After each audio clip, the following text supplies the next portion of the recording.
was my You ain't home. graduate either there, huh? No, I definitely didn't graduate. Yes. No, Southern, I definitely ain't. Look, you got me on that one. And I remember Mike saying, bro, what the fuck are you doing with all that dumbass shit? And I'm like, bro, I'm like, who are you talking to, man? Right. I don't even know you, my nigga. Like, brands don't build stories no more. They try to buy stories. And now that brands buy stories, you only gonna be as successful as how much money you gonna spend on the story. I had to tell my man, I almost said his name, like, hey fam, the suggestion box is full, nigga.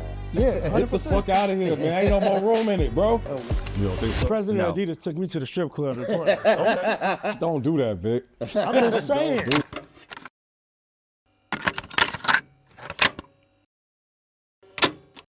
Excellence.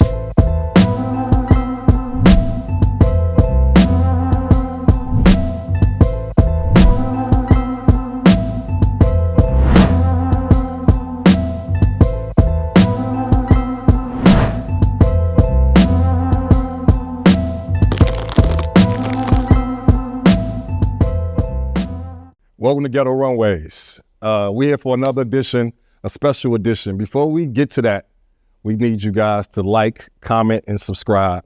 I hate giving you my soccer mom voice, but this shit is needed. Please like, comment, and subscribe because we got a lot of views. They just not showing. Twin, what's up, brother? Man, we're here, man, for an epic episode. Yes, sir. I think probably one of the best ones for the world. The world about to learn something today. Yeah, agreed, man. We got two guys, man. Two guys that's near deep, like just homies of both of ours, first off, because we be fighting over who knew each other's aloneness and shit, you know what I'm saying? And I know Twin gonna trump me with a story off the rip. You know, I got one. Yeah, that's what he do. But these my two brothers, man. Twin, kick it off. What you thinking, man? Man, listen. When we talk about fashion in Chicago, you know, a lot of people like to start at one area. They like to start at the late 2000s. But these guys right here, man, started a whole new generation of street culture, of street fashion. When New York had A-Life and Supreme and all them other joints, but we had leaders. We had Corey Gilkey and Vic Lloyd, man. Corey, you know what? Look, we go back to the 90s, man. I met you on 87th Street. My homie Hassan. I don't know if you remember. Hassan Diesel? Hassan. So we Okay. went. So look, we went to Harold Washington together. Y'all didn't graduate. No, I actually, you know what was crazy? I did. I did. You finally did? How long I it finally, take? boy, probably 6 years, 7 years. I know. It took a minute. You had fun, huh? I had a I love ball. it, though. So you had a Go ahead. ball. But anyway, right? I was working on 87th Street at the same time, so I had a had a job and going to Alright. school. He's like, Twin, we got this store over here on 87th Street. You got to come check out, man. I walk in, you know, there's some other twins in there, my guys. But then I saw this guy right here sitting on the little steps on the, you know, y'all had the little Bench on steps. the at counter. it. You went Yes, up at the counter. while I sat on the exactly, steps. right? And I didn't know it was your joint. I'm gonna be honest with you. I didn't know Crew Sports was your joint at the time. Well, nobody knows our own leaders because I was always in the back doing operations. Exactly. I I'm a thought he was just controller. a hell of a buyer or something like that. That too, but I'm a controller. We look at numbers and turns, projections, things of that nature. What we had to do. Man, let's talk about your foray into the retail world, man.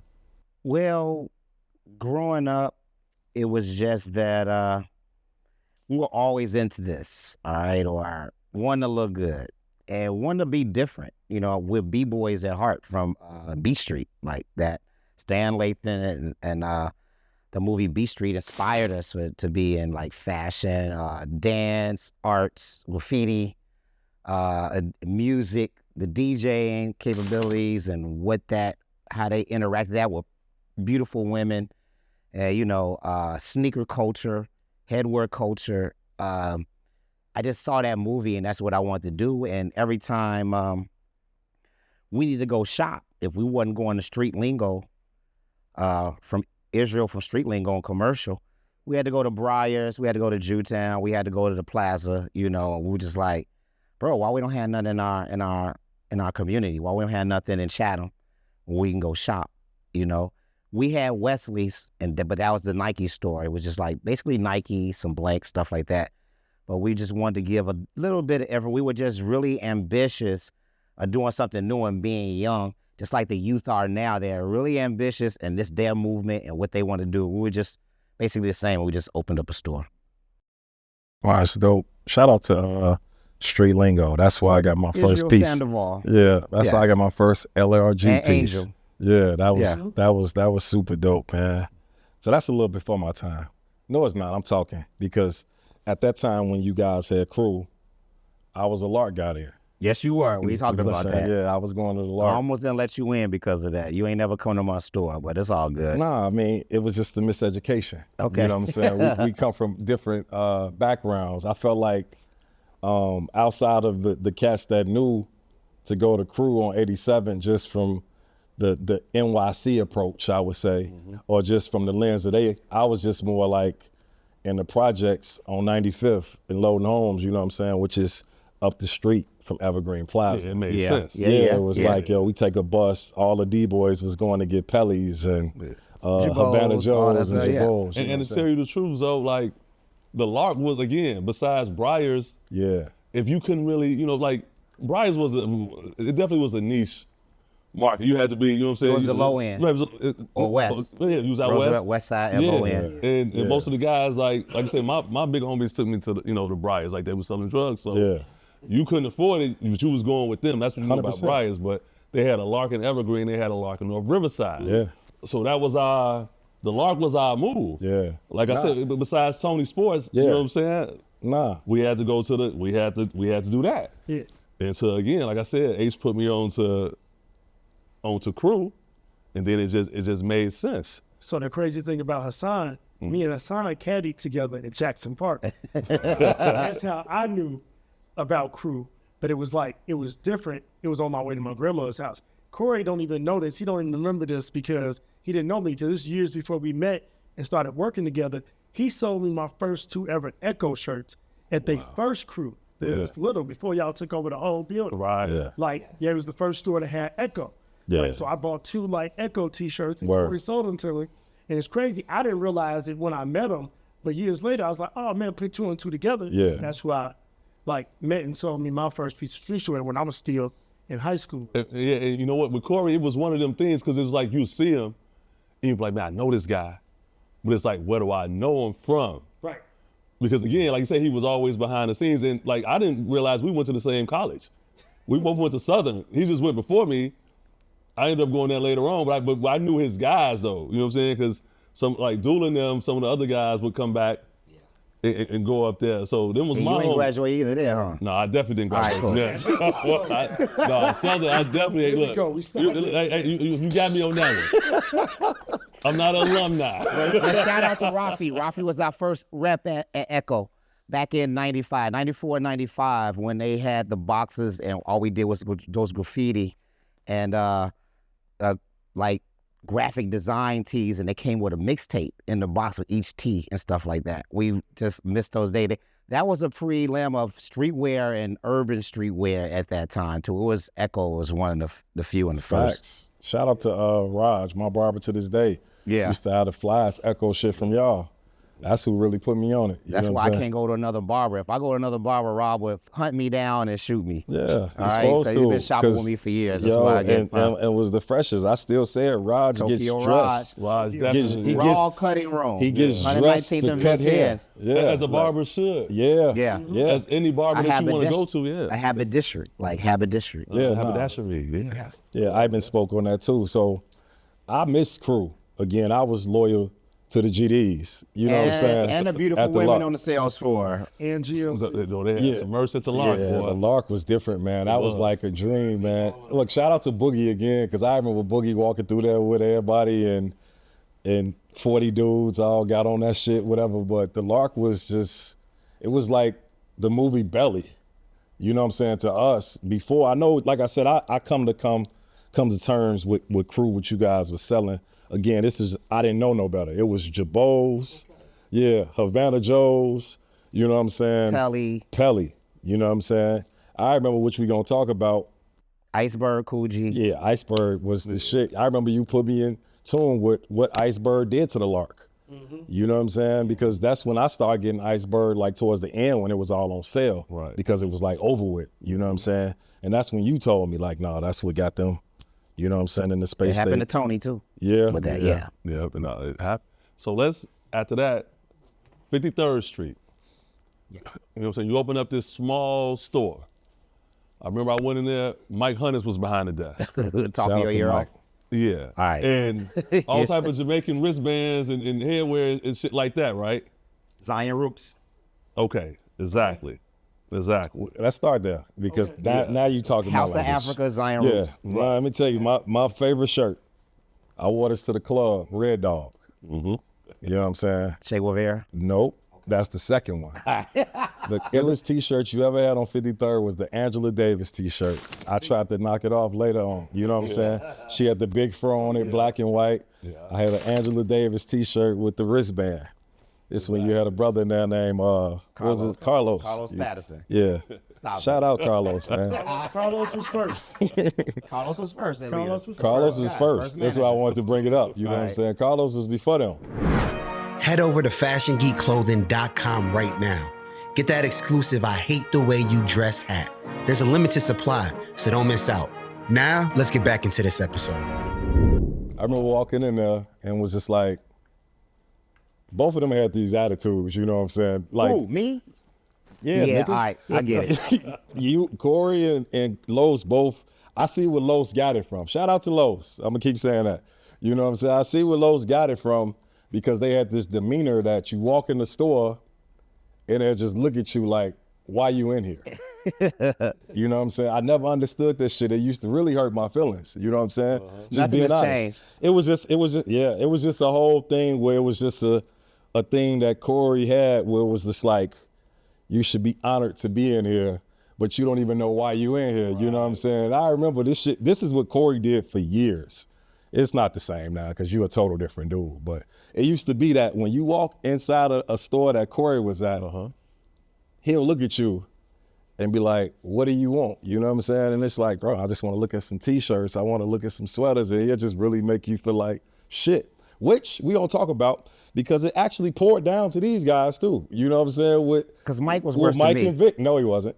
They just kept it going. Vic was pretty bad too. You know what I'm saying? All these guys were so disrespectful.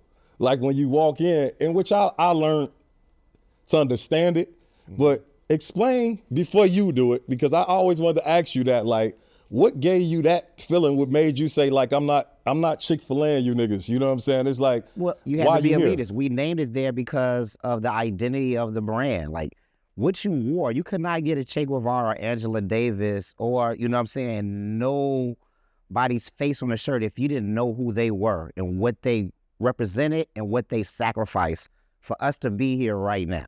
Got it. All right? So if you didn't know that, you wasn't giving it to you. We're still that way. The 5%, we're very niche. We're going back to that. You have to understand this art, these designs that we're doing, these people that you're wearing, and represent that daily. You cannot embarrass it. Okay. Or it embarrasses us. Let me ask you a question. Yes, sir. Was that taught or you just picked that up from Corey? No, so it's different. Is so like the dynamic of me, Mike, and Corey was different. Like me and Corey always had a very a business like type of brotherhood. He was like Vic, the one that I can teach all this stuff to because he get it. Mike was just like the firecracker. He was the personality. He was the one that was like in your face and like, you know, and then it kind of morphed into the store took on Mike's personality as far as how we started treating people going forward. Because it stopped just being about the education and knowing who those people were. Right. It started being like, no, we want everybody in Chicago to dress better. Yeah. No, And so definitely. when you walk in here, no, if you wear a large, we're selling you a large. Word. Like we're not selling you a 3X. Yeah, we're not doing oversized. So Yeah. we're getting you in your size. We're making you buy the right stuff. This how your jeans supposed to fit. This is what premium denim is. Yeah. We took everything as far as like, it came across as like abrasive, but we wanted to be educational. So to that point, because now, like I said, just being in retail, they actually teach this. They teach you, you're supposed to teach the client, because the client don't know what they want. They come in and they see some shit, again, they not educated on what fit Exactly. is, It's against the ideology that the consumer's always right. Right, yeah. The consumer will always get to buy what they want. Right. But they're gonna buy it with some guidance. And how you supposed to sell the other shit Yeah. in the store if you're not putting them on to what they need. I understand it. I think this is further down the line with just me doing my stint or just being there every day with these guys, because it became a time where I was with them every day as if I worked in the store. I got my whole education from leaders. That's why, when I got my first sneaker deal, Corey, the first person I got a shoe. I gave his shoe first because I knew, you know what I'm saying? It was just like, I understood it. But I'm saying, I also never said this out loud, but I knew behind the scene, I was like the buffer of a lot of street niggas that was coming in there because they didn't understand how they was talking to Attitudes and shit, yeah. You know what I'm saying? Like they would just be like, man, who these dudes talking to like that? And I'm just like, nah. But then the beauty of it was to always see them come back the next week and be like, man, I put on that shit that y'all told me last week. And my girl went crazy, you know what I'm saying? Or this one happened, or this one happened. So that's always, it had got to a point that it was customers, you know what I'm saying? Never, like I said, was I officially employed at Leaders, but would call me and be like, yo, I need you to put me something together, you know what I'm saying? And it was just like my give, because I learned the whole game. I learned the whole business game with fashion, with my brand, with everything I do now from Leaders. You know what I'm saying? To this day, I got a new store, you know what I'm saying? Shout out to Fashion Geek Hyde Park. That's when right. people come in there, it's vital that I fold the tea, you know what I'm saying? Like, and I got all that from Leaders, you know what I'm saying? But my thing was just, I always wanted to know that. Like, I knew you inherited from Corey, like, yo, we gonna talk to these people, because I never talked to people like that, because I was always the dude like, yo, well, one of these niggas gonna come in here and go crazy, you know what I'm saying? No, they like, ain't. And that was always Corey. Corey never was like, I ain't worried about, I was just the buffer. He never knew. It's a lot of times, and I can say this now 20 years later, cats will come in and shop and Corey would kill him, and I go right behind him like, bro, that's just how he talk, fam. Like, it ain't even that. Same with Vic. Yeah. Because that was just their thing. They never knew this. I just feel like I never even had to say that to them. But it was the relationship I had with all the street dudes. Like, yo, nah, fam, we fuck with you. It's just try this song. Because they'll be on that. You know what I'm saying? Like, and I never knew that you just inherited. I didn't know if it was intentional or it was just something y'all talked about. Like, yo, we just in the space. We wanted to have an exclusive environment, and because it was different, you got to think that when Leaders started, it was different from every other retail that was going on in the city of Chicago, and it was vastly different from what Corey had at Crew. Right. It was a different thing. It was the first shop like that in Chicago where we picked up independent brands, and we were the only brand in 13 states of the Midwest that carried certain brands. Yeah.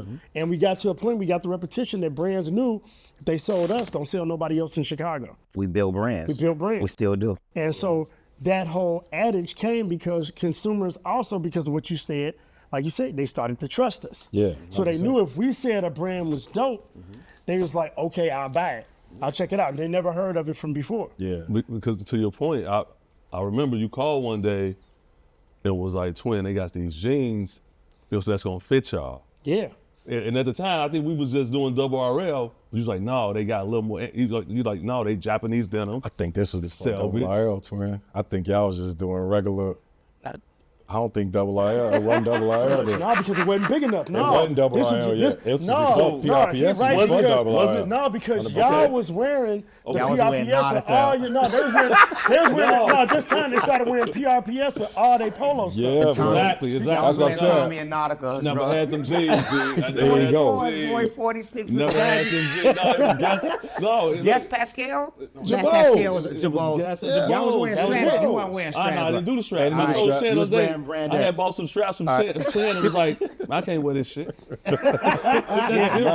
Not to cut you, but I knew, because I know this denim shit. Yeah. Like a monster. Okay, 'cause I was trying, because what's No, crazy double is RL was after PRPS. I was like, Y'all wear your I was sitting academics. there. Y'all still wear Well, I never academics. wore no academics, boy. Not to diss it. No, I know what you're saying though. Academic jeans. I had academics. I never touched I had academic academics, bro. jeans, though. You know, go ahead and finish. No, Jared. but that's why, because Big knew, like, we was snobs. We were snobs. We came from. I think that was the era where everybody jeans was just terrible. Yeah, And we didn't know that it. was whack. Everybody Boy, that they was getting burnt big, out at the bottom. everybody that was either taller or bigger wore horrible jeans. Yeah. Because there was no good jeans. You got no option. PRPS killed it because they went all the way up to 42. And the they went, 44. Yeah, 44. Don Juan Harrell. Yep. Shout out to Don But Juan. the cut, you know what I'm saying? But a 44 didn't look stupid. No, it was That's the what right. it is. You know what I'm saying? 44 Because they didn't did look this. stupid. They made it full at your thigh, and they Kept made it it slim, slim going here. down. Yeah. So like it was the perfect fit to wear because everybody was wearing sneakers then. And the price points was crazy. 450, 475, 525. Exactly. I remember, yeah. In 2005, 2006. And- Way ahead. Yeah, because we was like, all right, cool. 'Cause we- I remember Vic saying, 20, nobody gonna have these. Look at the price. Nobody. Yeah, like no, nobody I'm gonna saying, have, look at the price. And I was like, Bro, I came back and got them. I didn't buy them right then. I think I came back like, fuck it, man, get this man his $500. Man, leaders turned us into, it was like a denim college, Yeah. bro, because it got to, all we cared about was our jeans. We went PRPS, Antique, yeah, Nudie. Nudie, 575. Euro. 575. Euro. Antique. Paper denim. Paper, we didn't carry They knew paper. paper. Y'all We didn't do carry, it? that's the They only knew one we paper. didn't carry. Okay, We might have paper. carried Rock and Republic for a little Y'all while. had Rock and Republic for a little bit. Yeah, Rock and Republic. Yeah, all the jeans, Van Luster, year of all the shit. Yeah, it was just like a whole Red education. Monkey. Yeah, and I'm just gonna keep it real because this is what Corey wanted everybody to know. When I first went to Leaders, just so you know how real it is, they killed me too. I didn't. They killed me. I did not. You know what I'm saying? Not in a bad way. You had a 4X on though. Dude, at with a some time shorts where and everybody some had flip-flops. 4X on. when you had 4X on, Everybody had Adidas a 4X. flip-flops, I just got some you shorts. because you Some wasn't hooping little. shorts I and just a like, 4X. so do the 2X, man. First of all, y'all ain't about to get this off. Like y'all just I remember what I had. Mike is the first nigga that killed me. He killed everybody. And this was the time, you know what I'm saying? Shout out to Dave Jeff. I had on a fly t-shirt. It was a 4X. It was a 4X. 100%. it was a 4X. 4X, yeah. At the time, everybody was still oversized. That's what I'm saying. They was so early. It's like as soon as you walk in Leaders, imagine having on a 4X fly t-shirt. Shout out to Dave, because it was an ill-ass Biggie shirt. My Count brother. the money. We all love that team. And we're gonna get to that. That's the first culture. sneaker boutique. Yeah, Facts. that's First shout sneaker out boutique Dave. in Yeah, Chicago. so don't take this, because I got Yeah, you. this ain't the wrong way. It was Dave's shirt, brand X Jabos, like 42s. Yeah. 44s. Probably. And some Vandals, some Nike Vandals, bro. You know what I'm saying? And I remember Mike saying, bro, what the fuck are you doing with all that dumbass shit? And I was like, bro, I'm like, who are you talking to, man? Right. I don't even know you, my nigga. Like, that's just how it was in Leaders. So I'm just like, just 20 years later to hear that and just understand, like, that was their way of embracing you. Yeah. You get what Yeah, I'm saying? nigga, if Like, he's saying all that shit, he was with us every day since that day, though. That's right. yeah, it changed Every my day. life. Yeah. Like every day. I'm talking about every day. We went out every night. Every night. I didn't. No, not you. Me, Mike, Zoe, and Ty went out every night of the week. Every night of the week for probably, I don't know how many years, man. Dog. And rest in peace, Timbuktu. We was with Tim every night. Every night we was with Timbuktu. We was carrying the crates so we can wear what we want. To go to the club. Because it was always dress clothes. Yeah. So it's like, yo, we gonna get with Tim. And my man T in here, because he used to whoop niggas. You know what I'm saying? He one of the security guards in here. It's my security. I got security. Yeah. But he used to whoop niggas at all the clubs that we talking about. You know what I'm saying? But we used to go in there with Tim just so you can wear what you whatever want. we wanted. And it used to literally be like this. Yo, the store shutting down. All right, what we buying? Corey, can we get this? Corey, can we get this? Corey will make us wait. Like, nah, yeah, whatever the case is. 2 but- weeks You have to after wait. for Nah, and then delivery. you start making it a week because then he started peeping that we wore shit out. People be at the store all week because we was out every night. Every like night, no bro. exaggeration. I think we took off Friday nights, which is weird. Yep. We was out every night but Friday night. Every night. And we only had on leadership. And everybody, bro, I remember all that. I'm not going to call your names out because y'all my guys now. Being that slicks. Tried to pull it with me and Vic. We not. Yeah, we're gonna say what it is. Shake, Bump, Goon Squad was on bullshit with us. Ladies, we all cool now, but on we all bullshit with us because we was in there with pink on. We pulled up like with pink polo. Nigga, I had the mint green Zimbabwe track jacket Yeah, motherfuckers with the wearing pink bright-ass sambas. colors. and everybody was like, "Fuck is this?" Gucci, Louis wallet chain Bro, before we everybody was was on on all that Yeah. stuff. Forever. Like we took. That's why I get so mad, and we gonna speak on this too about Vic, because Vic took the most darts. You know what I'm saying? And I want to even go back.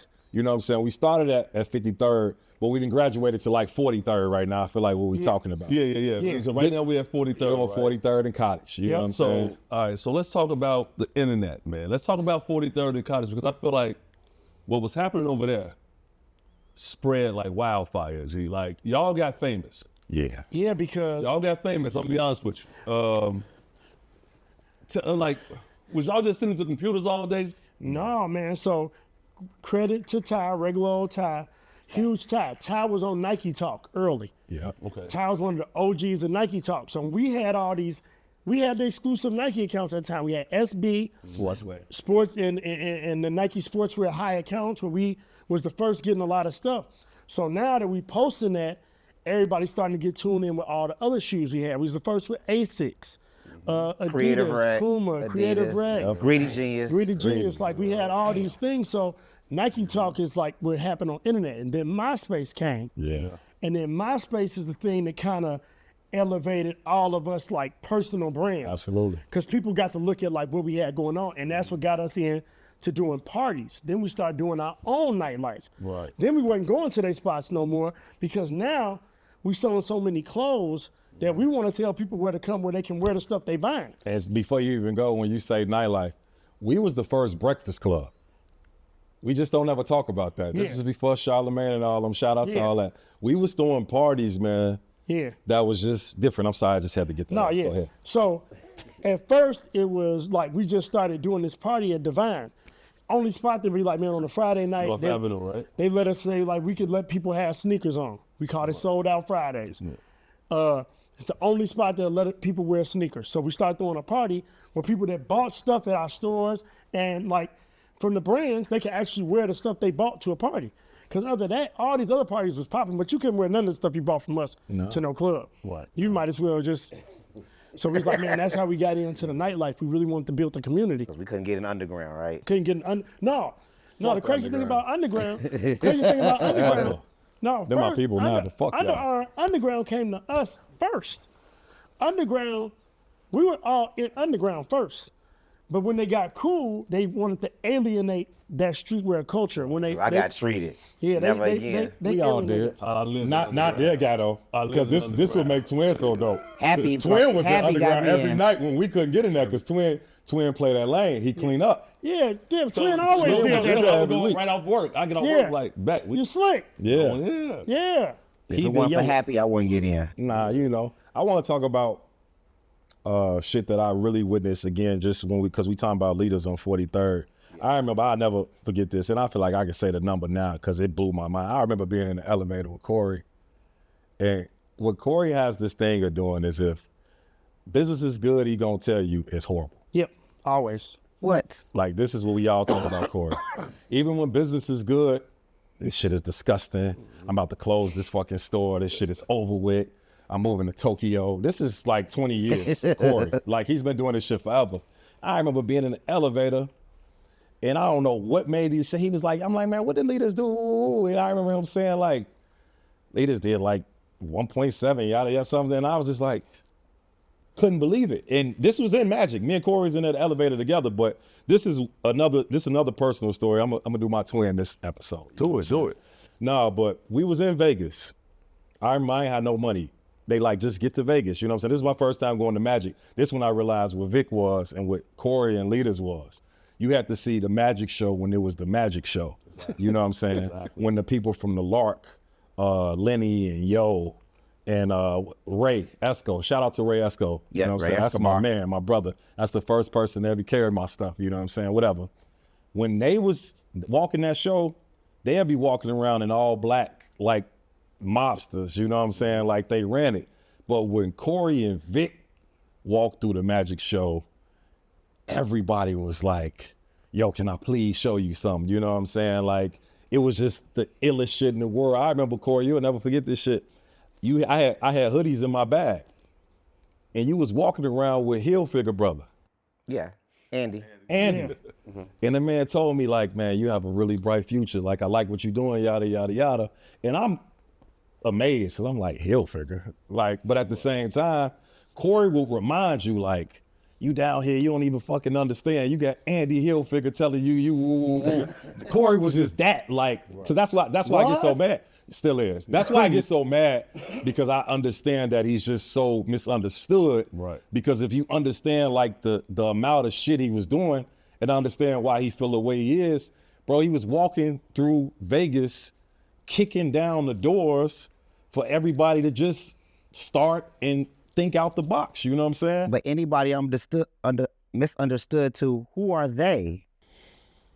Nobody. Because we're Yes, not going to do that. thank But you. at the same Okay. time, you're very misunderstood. We're going to get to that, sir. But we're definitely going to talk about that. But now back to but to your point, Right. and how we got there, right? Yeah. Because again, like I only went to Vegas because O said, "Hey man, these niggas run Vegas. No, I like So you got to come with us next time we go." Bro, it's different. It's like, I So- hate it. It wasn't documented the way it should have been. Right. You know what I'm saying? So like, I want to get to how we got there because again, like I said, but you already told us about Nike Okay. Talk.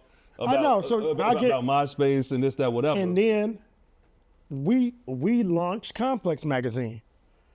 We did the first ever Complex magazine party in Chicago. Okay. I never like to talk about that. I never like to talk about that. On 43rd Street, in the hood. We shut it down. Everybody was outside. The parking lot was full. Everybody from everywhere came. Yeah. And Complex magazine was launched. Like, did a launch. It was a and hit. It was a hit. We messed with Complex for a long time. Yep. But LTD, Hawaii Mike, had the first streetwear magazine globally first. It was Hawaii Mike at Shout out to LTD. Hawaii Mike. That's my man. So Yeah. in New York doing good things. Crazy thing. Hebrew did a big Complex painting that we put up in the store. That's a whole nother story. We gave him his start too. You know, people don't really talk about that. Speak on on our that side. briefly. Because it so- needs to be spoke on. So We're touching everything. From 43rd Street, we decided.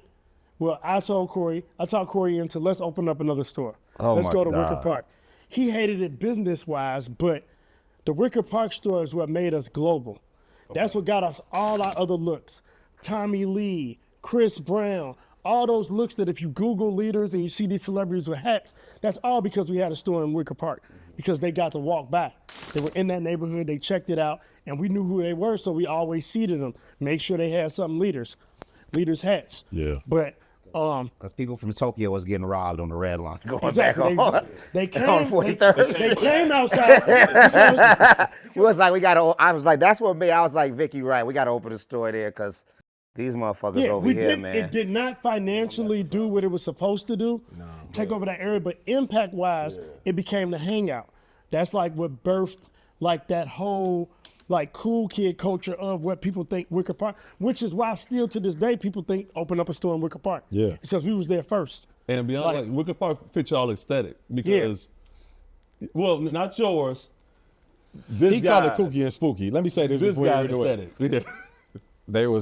Y'all actually was the second people to get to Wicker Park. I was in Wicker Park first. That's right, Gabe Yeah, North Avenue. yeah, he was on there. Yeah. I'm just, We gave on North it's Avenue. the best time to talk my shit. Yeah, go ahead. Y'all was I praise actually you. the second Allah, people. yes, sir. You know what I'm saying? We're going to get back to that, you know Inshallah. what I'm saying? But I went to Wicker and saw the shit. I was living upstairs, and I was watching this shit like, ain't nothing down here. It's just that, of course, I didn't have the money to do it. I was always on the independent side, whatever the case is. I remember when y'all went to Wicker, it was like, I remember, Corey, you snapped. No, I'm fast forwarding. Wicker came before downtown. Yes, indeed. Yeah. Right. 2006 to 2009. Bronzeville was 2005 to 2009. Well, 2008, then we went to River North, 2009 to 2015. 2009, I remember you being upset because there was a lot of promises and people saying that they was going to do certain things. And once you got downtown, it just brands didn't do what Well, it they was said they Nike was going to SB. do. Yeah. They didn't want to sell us when we were downtown. And we wanted to rival Barney's, Gucci, Louis, the Nike store, explain and the that, streetwear. Yeah. It's the location. Location, we had two stores, and this is when the financial crisis happened. It was 2008, 2009.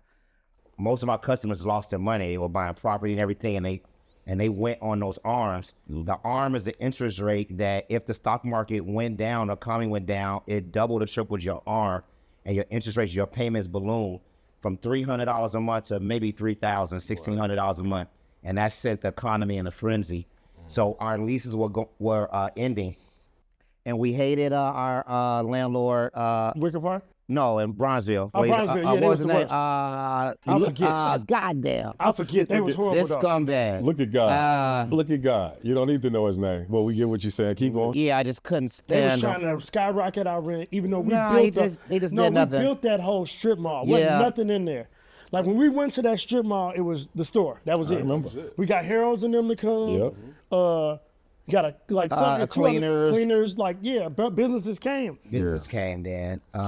So we left there because we wanted to center ourselves because, like you said, Vic said the Wicker Park location made us global, and just we was tired of getting broken into on the south side. All right. Okay. So it's like, let's make a destination space downtown. Let's rival Barney's. No one's doing what we're doing. Not Nike, not Barney's, not Saks. Not no one else, like Neiman's or Nordstrom. Yeah. Like there was no streetwear scene, or even it wasn't even an urban retail scene after the Jabot shop left, or at the Fat Farm shop left downtown. So I've always known it to be a fashion little corner where people can be independent from Tracy having a Fat Farm shop until the Jabot, the authentic Jabot shop. And that space right there, I was like, we're gonna go here.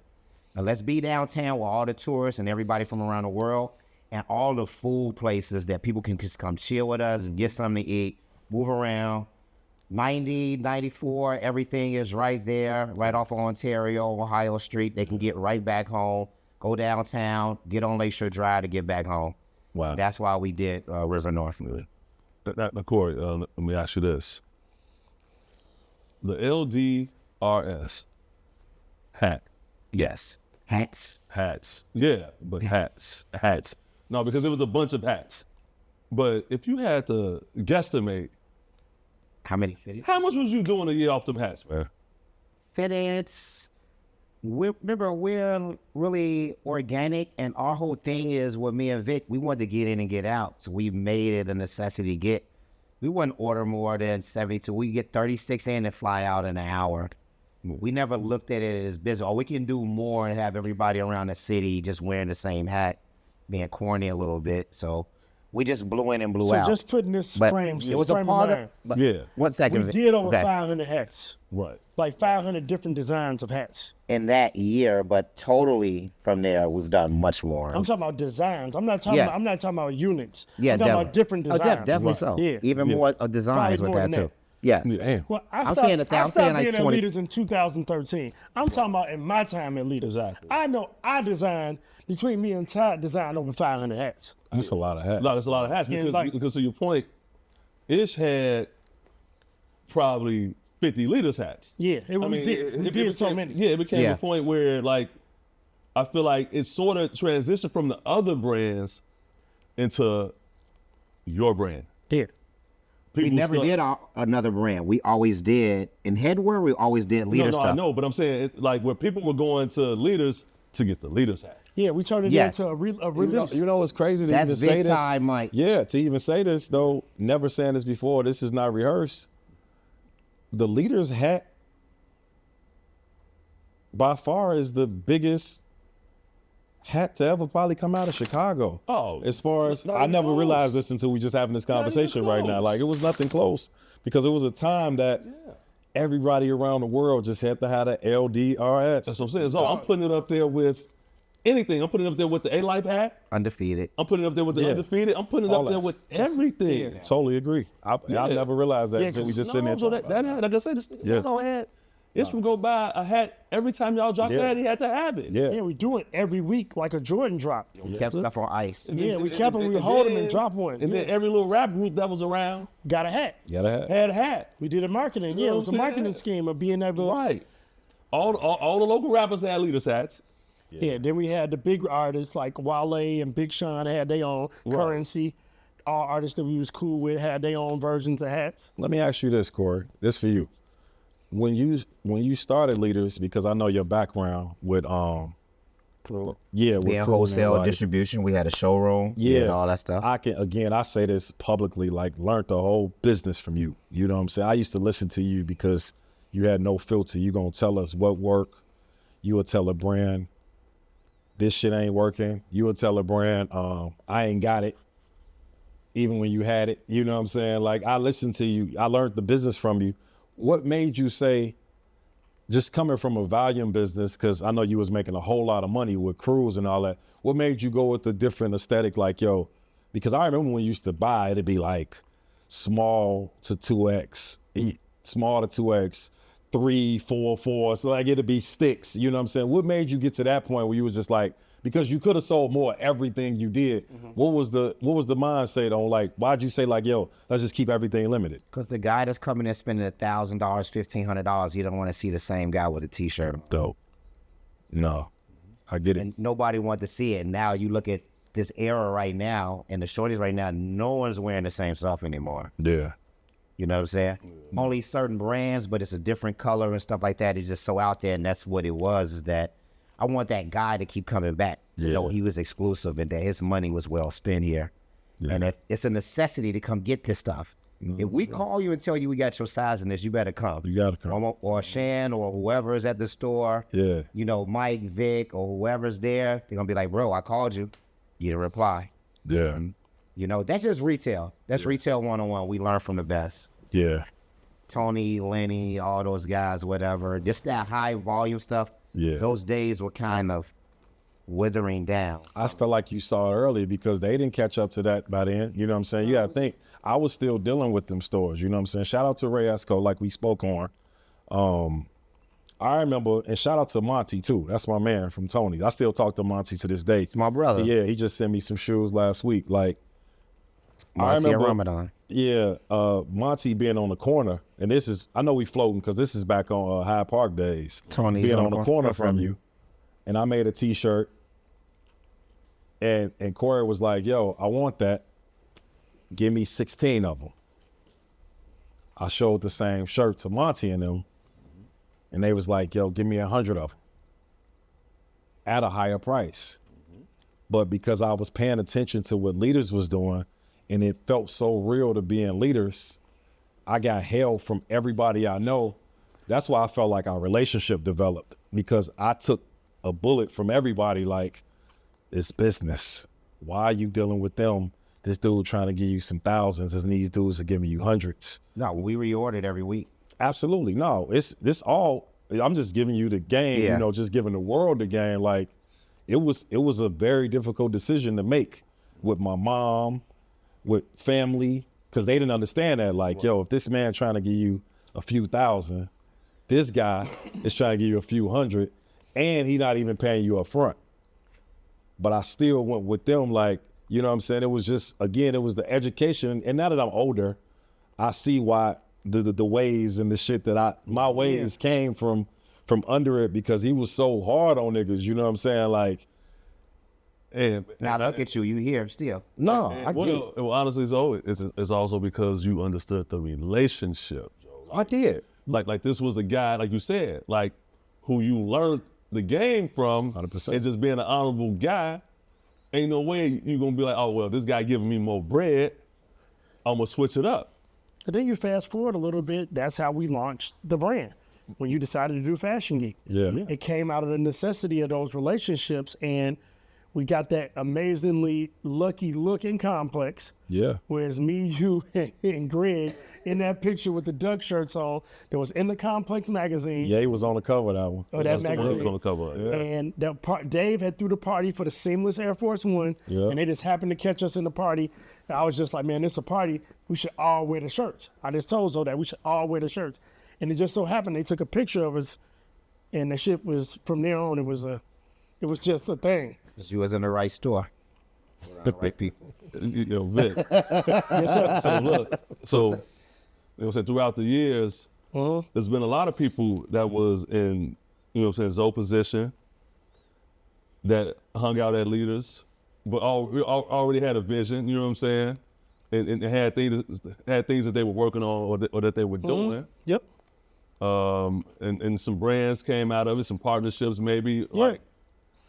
So let's try to I'm trying to streamline it and make it make sense chronologically. Exactly. The best way.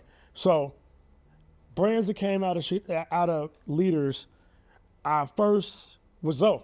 No lie. Fashion Geek was the first brand there was a Chicago brand that we was just like, okay, we backing it. Don't sell it to nobody else but us for the first time when he started doing it. So it's Fashion Geek. Then Enswell's, Brandon Bro, that was a brand that we carried and built and carried them. Easy and Nunu, even though they don't never talk about it no more because everybody want to be high fashion. They had a bar called like Falling Stars or something like that we gave them a chance to. Josh Gass and Fresh and Donnie. Fresh, yep. Johnny. Gave them a Johnny. chance, but then just by happenstance like that, so we became the place that people came. So that's, I guess, like kind of like can kind of segue into like the Virgil thing. Yeah. So Virgil was in school. He was in school for architecture. He was at ITT, Illinois Technical, whatever that one is, on 35th. And one day he came to the store. Me and him was chopping it up. He found the store because at the time, Leaders was one of 11 stores in the world that carried BBC. So that's when we started getting people that like wouldn't normally venture to the South Side to check out brands, was like coming to the South Side to check out brands. So he came and he was talking to me about stuff and about like, how he wanted to do some graphic design and stuff like that and wanted a job. At the time, we was full, couldn't hire you. But I talked to him, I was just like, well, let's work out something. So the first ever t-shirt that Virgil designed, so people know, is like, we're gonna have Boogie find the artwork of this somewhere. It was a shirt we printed with Custom Kings at the time. It was a Daily Making Dollars tee that went with the Irie Dunks SBs that came out. So that was the first ever tee. And then he designed another tee that we ended up printing much later as a collab with him because we couldn't print it at the design because at the time, Boogie's placards wasn't big enough to print. Yeah, nobody can do that type of print of that design at the time. At that time. Yeah. So we didn't do it. So we just did the Daily Making Dollars, and for exchange for those designs, like it was for a BBC hoodie. That's Virgil did his first design for a BBC hoodie. And then we kept our relationship. We always shopped up. Then he was like, man, I want to work. I want to find somebody somewhere where I can do graphic design and work.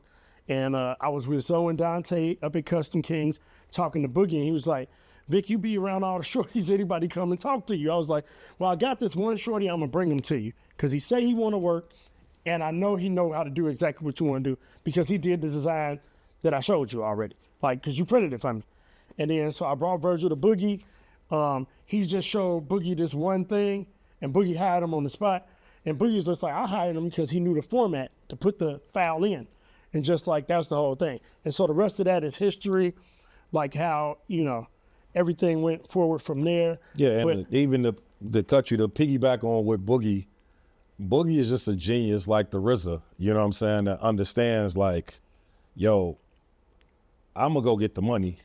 I'm gonna just provide a workspace for creatives, you know what I'm saying, because he knew it. I remember even bringing Vic around, and this element at Custom Kings was so gangster, you know what I'm saying, that the average person wouldn't even feel comfortable coming in there. Yeah, no, it definitely wasn't for everybody. It wasn't, because you had to understand you were around the streets, just keeping it a buck. I remember me and Vic, bringing Vic, and this is when Vic was all the way streetwear Vic. Straight hipster. And they like, well, who the fuck is this you bringing up here? Like, the fuck he got on? And I'm sitting there explaining it.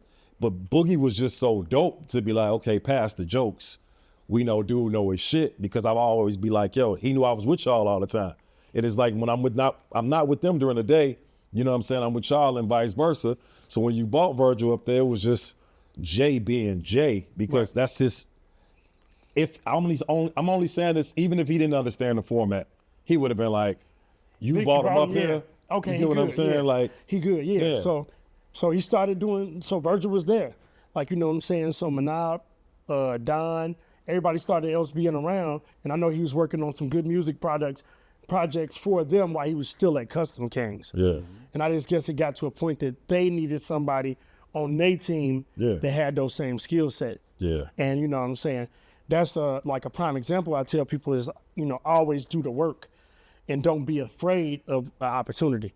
And that's what we want to bring in Boogie, because Boogie was one of the forefathers of creatives and designers in the late 80s. Him and Barbara Bates, we hold through a as everything to us in design. Facts. Being African America, and Barbara Bates on the women's wear aspect of sophisticated, sexy, like women, feminine, like real crafty. And Boogie was doing leathers in like 88, 89 before designer and stuff, before he even got into manufacturing. Yeah. So we want to shout them out because that's my brother, and Barbara Brace is just a mentor, and we're here because those guys were really the first on the design element. If we talking about design, I'm a retailer. I'm not a designer.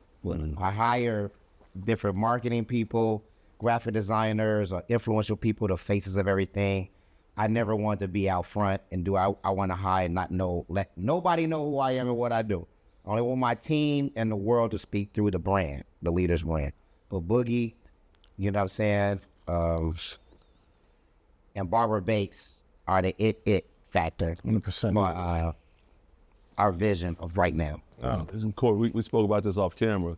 There was a time when you could actually buy everything from a black designer. Like, we were wearing stuff that only black designers made. That was Crew.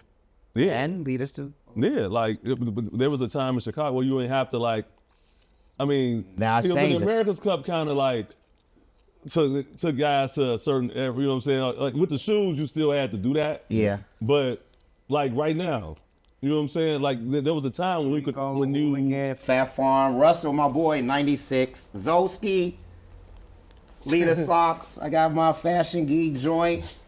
I wear my friend stuff. I wear black. I don't care. Yeah. Bug Factory, Brian Leach, one of the best point guards ever in this city. Yeah, Cody, yeah. this for you. White Mike, love y'all. Wore this exactly for you. Marcus Garvey pins on there from Peter. And that's You know what I'm saying? That's what I do. I'm not going downtown. I don't do that. I ain't going to Louis or Gucci. I don't want this to hurt y'all. No, Y'all get that Gucci Louis run, but hey, there's never. When I met you. My money go back to us, to community, to giving opportunity for this youth that need us. They have no place to go right now, bro. Can you imagine that? Like, kids don't come to us like y'all did. Y'all had a place to go. Every day. And when we grew up and we went out at night, we had places to go. They don't have nowhere to go. And back to the community part, right? I feel like leaders gave so many people opportunities, man. Thank God for Vic, because they would have drove me crazy. That's why Vic was there. Vic handled all that for me. Speaking of Vic, I just approved it. right? But Vic did all the other stuff to bring us to be like, okay, we can do this or we can do that. Yeah. You know what I'm saying? But speaking of Vic, who's right here, Vic had some homies who he partnered with, and you know, things kind of took off. Yes. Yeah. Them all my guys too. Right, I know. Yeah, no, like, so I guess I'm trying to figure out, I want to figure out a way so I can properly, like, context everything. Is like, I'll let everybody know, you know, and as much as I owe to Corey, I always give him shit that he owe the same thing to me. I do. I honestly do that. I But- would have went crazy doing this shit. But, you know, I love him because he saw a dude that I didn't really have a great, like, knew what I wanted to do. I crashed out in college, hated it, and really was doing music and really didn't know what else I wanted to do. You ain't graduate. I did not. But I bet somebody who looked like me, who showed me that like fashion could be a thing. I love fashion. I always shopped. You know, I always was a hustler, so I always had a little bit of money. But he gave me an opportunity to like truly lead something. Like, you know what I'm saying? I ain't never gonna say I did it by myself, but he allowed me to keep my friends around. Like, you know what I'm saying? Mike was with me every day. Ty was with me. Zoe unofficially is with me every day. And we got to learn this business and kind of grow something. Then it's like we took kids from the South Side, kids from the West Side that would never be friends in their life. And they best friends to this, all of them best friends to this day. And we created a college, basically a college for them. Like real talk, like you had little white Jewish kids hanging with you. Had Davey following me and Mike around doing stuff, photography. Nolis doing photography, one of the biggest photographers in the world. You have Joe and Rello. Joe Freshgoods doing this, you know, stuff. Rello doing this stuff in the art where you got Stretch who did our thing. You had Alan Zhang. Like who was doing stuff under Hebrew and now is doing some tone. Like, you know, we cultivated all these guys and Leaders became a university of Joey, Perp. Yeah, like exactly like MX. Chance. Chance didn't work, but Chance was around every day. No, he was around every day. Being the worst person in the world. That's why I got the mixtape. He was horribly annoying, but he owe us his rap career, and he don't never say it. And his dad need to get on camera and say this. His dad came to his school after school one day and sat there and talked to me in the back of the store about Chance not wanting to finish school and not wanting to do this, and he want Chance to go to college. And Chance basically asked his dad, the most player thing he is, say, man, buy me a laptop and give me a year. And his dad asked me, he's like, man, Vic, I want my son to finish. I was like, man, if you don't do it, he gonna do what he want anyway, and then he gonna hate you that you didn't support him what he wanted to do. He asked me too, and I was just like, bro, Ken, if he ain't gonna go to school, man, just let him do what he gotta do. Give him a year. Yeah. Give him a year, 2 years. I said, give him the year. And then it took a year, it took off. You know? Took him a year to get it happen. But everybody came out. Another guy I want to shout out, because I know y'all rock with. Shout out to Drew from Instrumental. Yeah, Drew. My boy. Yeah, because I feel like that's still one of the illest t-shirts ever. Felt like y'all sold a lot of those. Chicago loves you or Chicago hates you? Chicago hates you. Which you taking Chicago hates you over Chicago loves you? Go for you.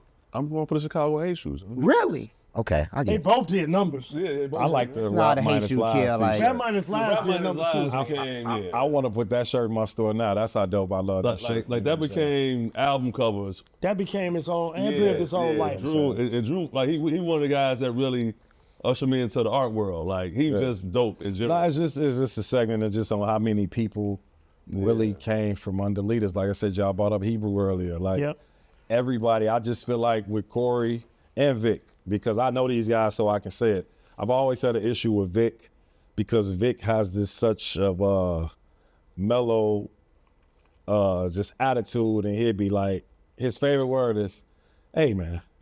No, this is what it is. This is what it is then. Hey man. And you will pour your heart out to Vic. Like, man, he did this, and instead of giving you a perspective, he'll just look at you and be like, hey man, y'all weird. that shit used to piss me off. You know what I'm saying? He's been doing that for years. And with Corey, I always felt like he was just so misunderstood. Because if you really sat down with him and I just understood, tell you the truth. No, I'm just saying how many people, like I can say this shit because I was there, came from under the leader's umbrella, the family tree. You know what I'm saying? Like, it's not discussed enough because they don't understand. And I was going to use this because Corey was like he was the controller earlier, but now he's the troller.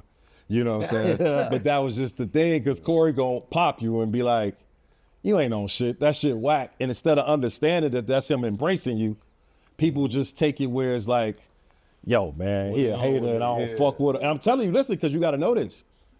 Even my big homies, and I'm not going to say no names, they didn't fuck with you.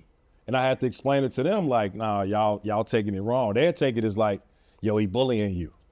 You know what I'm saying? I love you. I'm just saying, this is the conversations that I was having with real street niggas. It's like, yo, bro, how you selling?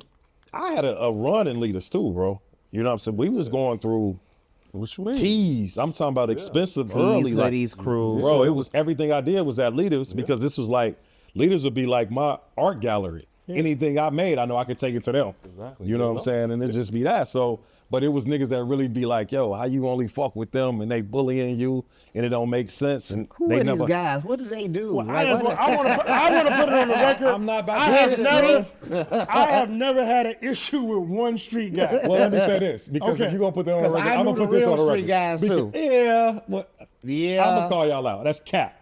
Okay. Y'all motherfuckers was the most hated niggas that I've ever been around in my life. I still Listen, am. Okay. I'm telling you as your brother, And- live. Don't edit this shit. I'll say it live. It was a after time cats did not like y'all.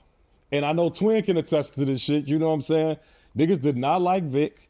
Niggas did not like motherfucking Mike. And niggas did not like Corey. You know what I'm saying? Y'all was the most, I'ma just call it misunderstood guys. And you know what's crazy? In the city, bro. Nobody liked you I'ma tell guys. this. What's crazy? So hold on, before you say that, to even say y'all never heard this is fucking crazy No, to me. first of all, I'm okay with people not liking me. The problem is what it's coming across is like somebody who's going to do something. Nobody ever said That's that. all I want to know. Nobody ever said that. I don't. The goal in life is not to be liked by everybody. Yeah, but I want to be. No. We're anti-violence. Yeah, Nobody, that's what I'm saying. Like, nobody ever threatened you guys. That's what I'm saying. It's like you don't have to like me. Yeah, Cool. I'm just saying. But I know guys didn't like me because when I wasn't their leaders no more, a bunch of people would go to Corey and hate on me, saying they could do my job better than me that I did for all those years. yeah, but those weren't the street guys. Ain't no street guys think he can put on pink Nah, it better was than just you. clout. Some people just want it as a job. Say what you trying to say, Twin. See, what I think it was with Corey, well, just like you said, right? Corey didn't care either way, but with Corey, he just saw shit differently. Like, okay, man, I'm back here just trying to get my money, man. I'm gonna come out, you know what I'm saying? And if you have something intelligent or something that I could even converse with you about, then I chop it up with you. Thank you, Because Twin. me and Corey always talk. And then me and Vic would sit there on that chair, on that bench, and talk for hours. But I'm again, gonna have to call you Cap too. no sir, no sir. These niggas was the worst niggas. I'm sure I'm they trying was. to tell I'm you sure from they was. somebody Yeah. who was there. I'm sure they was. I'm sure These guys, down there. Yeah, I'm bro, sure. I can get online and we can do a poll. They did not like these guys, bro. Oh, I'm sure they probably You know what I'm did. saying? And it I'm wasn't, sure. nobody was gonna whoop you, sir. We know that. We know that. We know who your dad is. You know what I'm saying? Chilling, We knew man. what it was. It's just, it was a time where it was just like, yo, I just said they was misunderstood. No, definitely. I agree That's with all I you. was That's getting what at. I'm saying, bro. Yeah, so They that's all I just was getting at. misunderstood. Yeah, they was just because I misunderstood, led with bro. that. Yeah. They That's all it was. killed me when I first walked in there. I took it. But I want didn't take it you to personal. also speak of how many of those guys probably also grew to a point where they loved this. All of them. Facts. They got that shoe when they All rightly of 'em. needed or something else, and it's like, I'm man, just these telling you that motherfuckers is real. it's nice to sip on something and talk about 20 years Yeah. real. Yeah. We was all outside, bro. Like Yeah. I wasn't. every day. You wasn't. And I want to touch on this because I feel like this is what's wrong with the world, something that y'all said earlier, and I feel like why it worked. It worked because Corey knew what you did. And he allowed you to do you Yeah. and just handled the business, which wasn't our strong point. You know what I'm saying? That's why the shit worked. Just keeping it real. Nobody thinks like that no more. Everybody plays the I'm the talent, CEO, I'm the creative CEO, director, you know what I'm I'm the saying? And this artist. and that. That's Yeah. why the Leaders family No way. was the woo.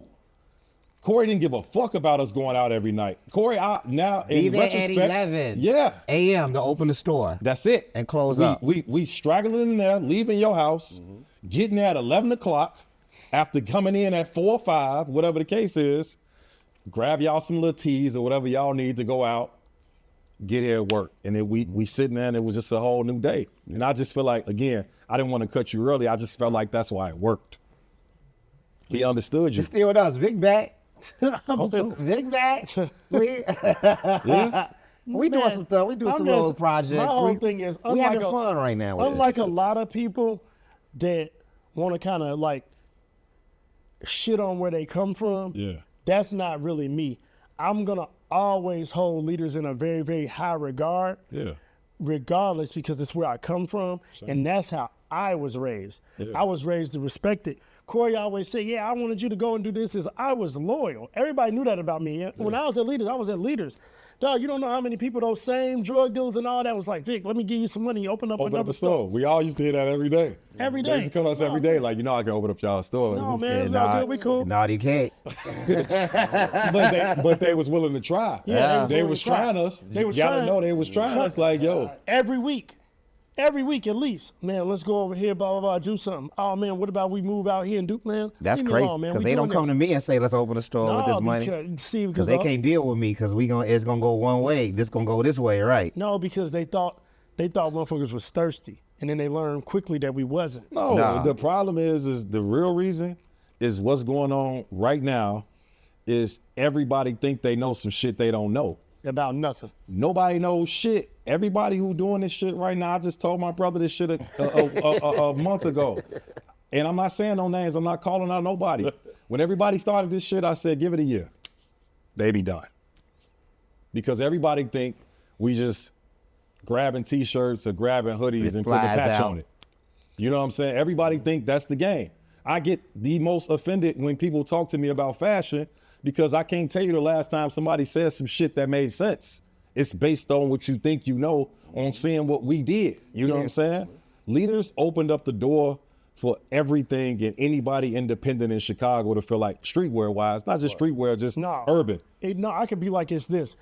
Everybody felt they could be a creative entrepreneur. Absolutely. They could have a brand. They could open a restaurant. Yeah. They could do this. They could do parties. Yeah. It made everybody open up a gateway. It was like a gateway drug because everybody didn't want the success.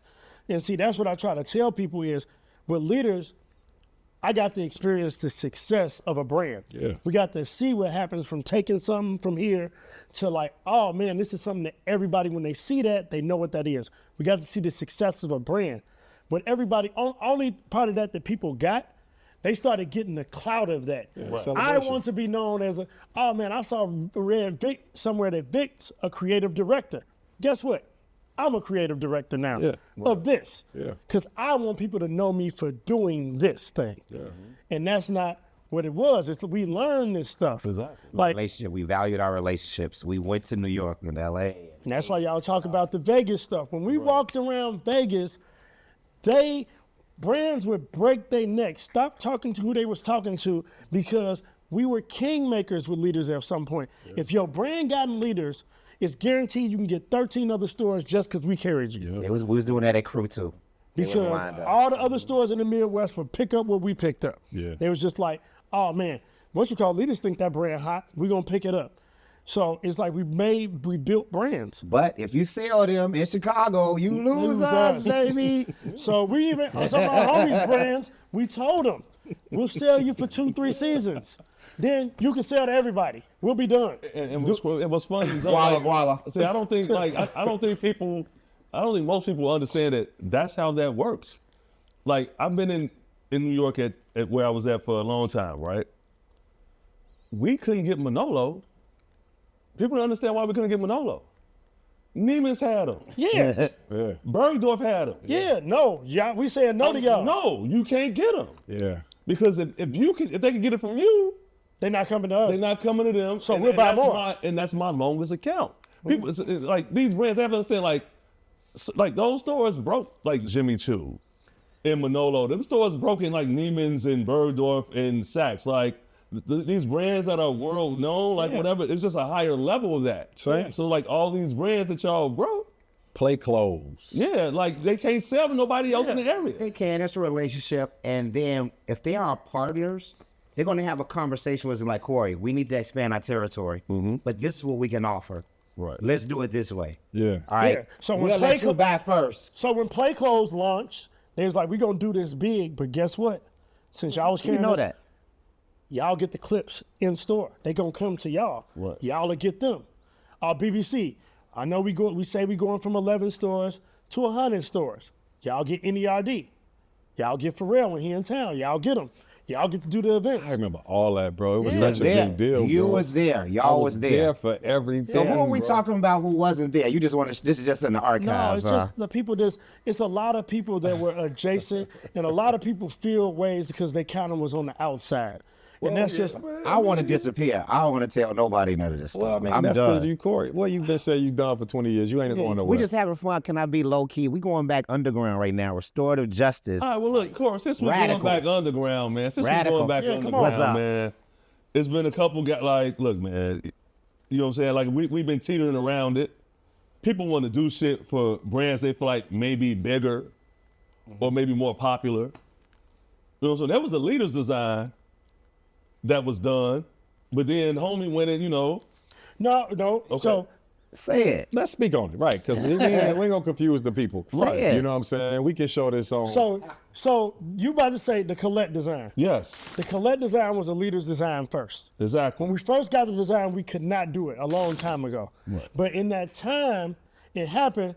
Virgil blew up. What? But we had a relationship, so we did an artist series. We did the shirt first as a part of our artist series. The artist in that series was Virgil, Hebrew, Brandon Bro from N12, and Nick Colella from Great Lakes. That's right. So we did Virgil and Brandon were the only two that did T-shirts and hats. So the LDRS script with the VAA LLLC on the back was our collab hat. I remember that shit. We did those. We dropped all of these. This was like low key, like the biggest release we did at the Wicker Park store. This was way before the Colette tee. Right. This is like way before the Colette tee. But Virgil did he did say that was going to be a design he wanted to use when he did stuff for other people. It was just that we didn't like the idea of people thinking that we bit it from Colette.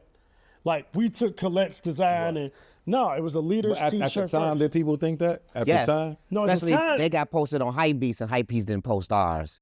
Remember, That's we were what all happened, in yeah. it. You know how we hate Hypebeast. Right, still. We hate but ours Hypebeast. came out way before. Only hype They don't fuck with none of us here. I None don't of like us. Fuck with us hype either. Fuck I don't hypebeast. like Well, hype Hypebeast, the blog, that whatever, Hypebeast- they hated on us Hypebeast Chicago only for posted- years. We was like, but I think it low-key had to do with that deep running relationship we probably had with Complex. Where Complex always showed us love in like store lists or like even like events. And I feel like Hypebeast only when we did like our Reebok collab, Adidas collab. because we had the Adidas and Reebok influencer. They hit They them back, paid- but they paid if we for would have Hypebeast. did it, they would have never posted it. Yeah.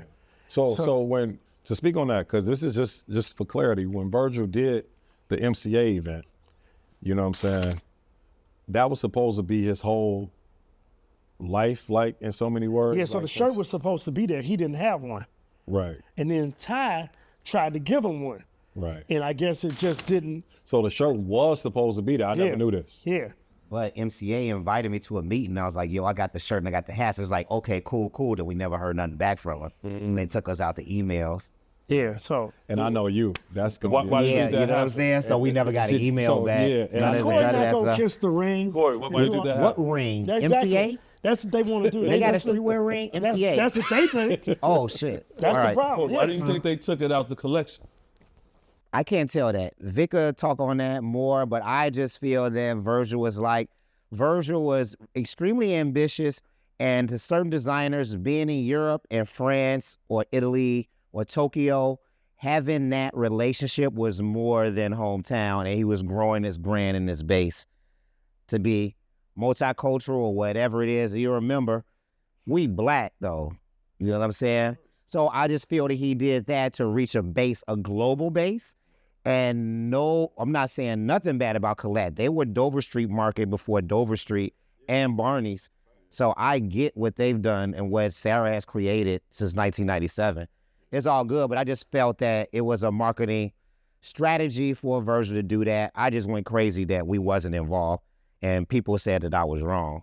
And I'm not, because I'm always fight for us. You know how 100%. I'm going to fight for my Yeah. brothers and everything that we did here. Yeah. No. And so No, well, that's one of the main reasons, like, without going too deep, no, we're going to talk about it, but I feel like that's the most important reason that you hear.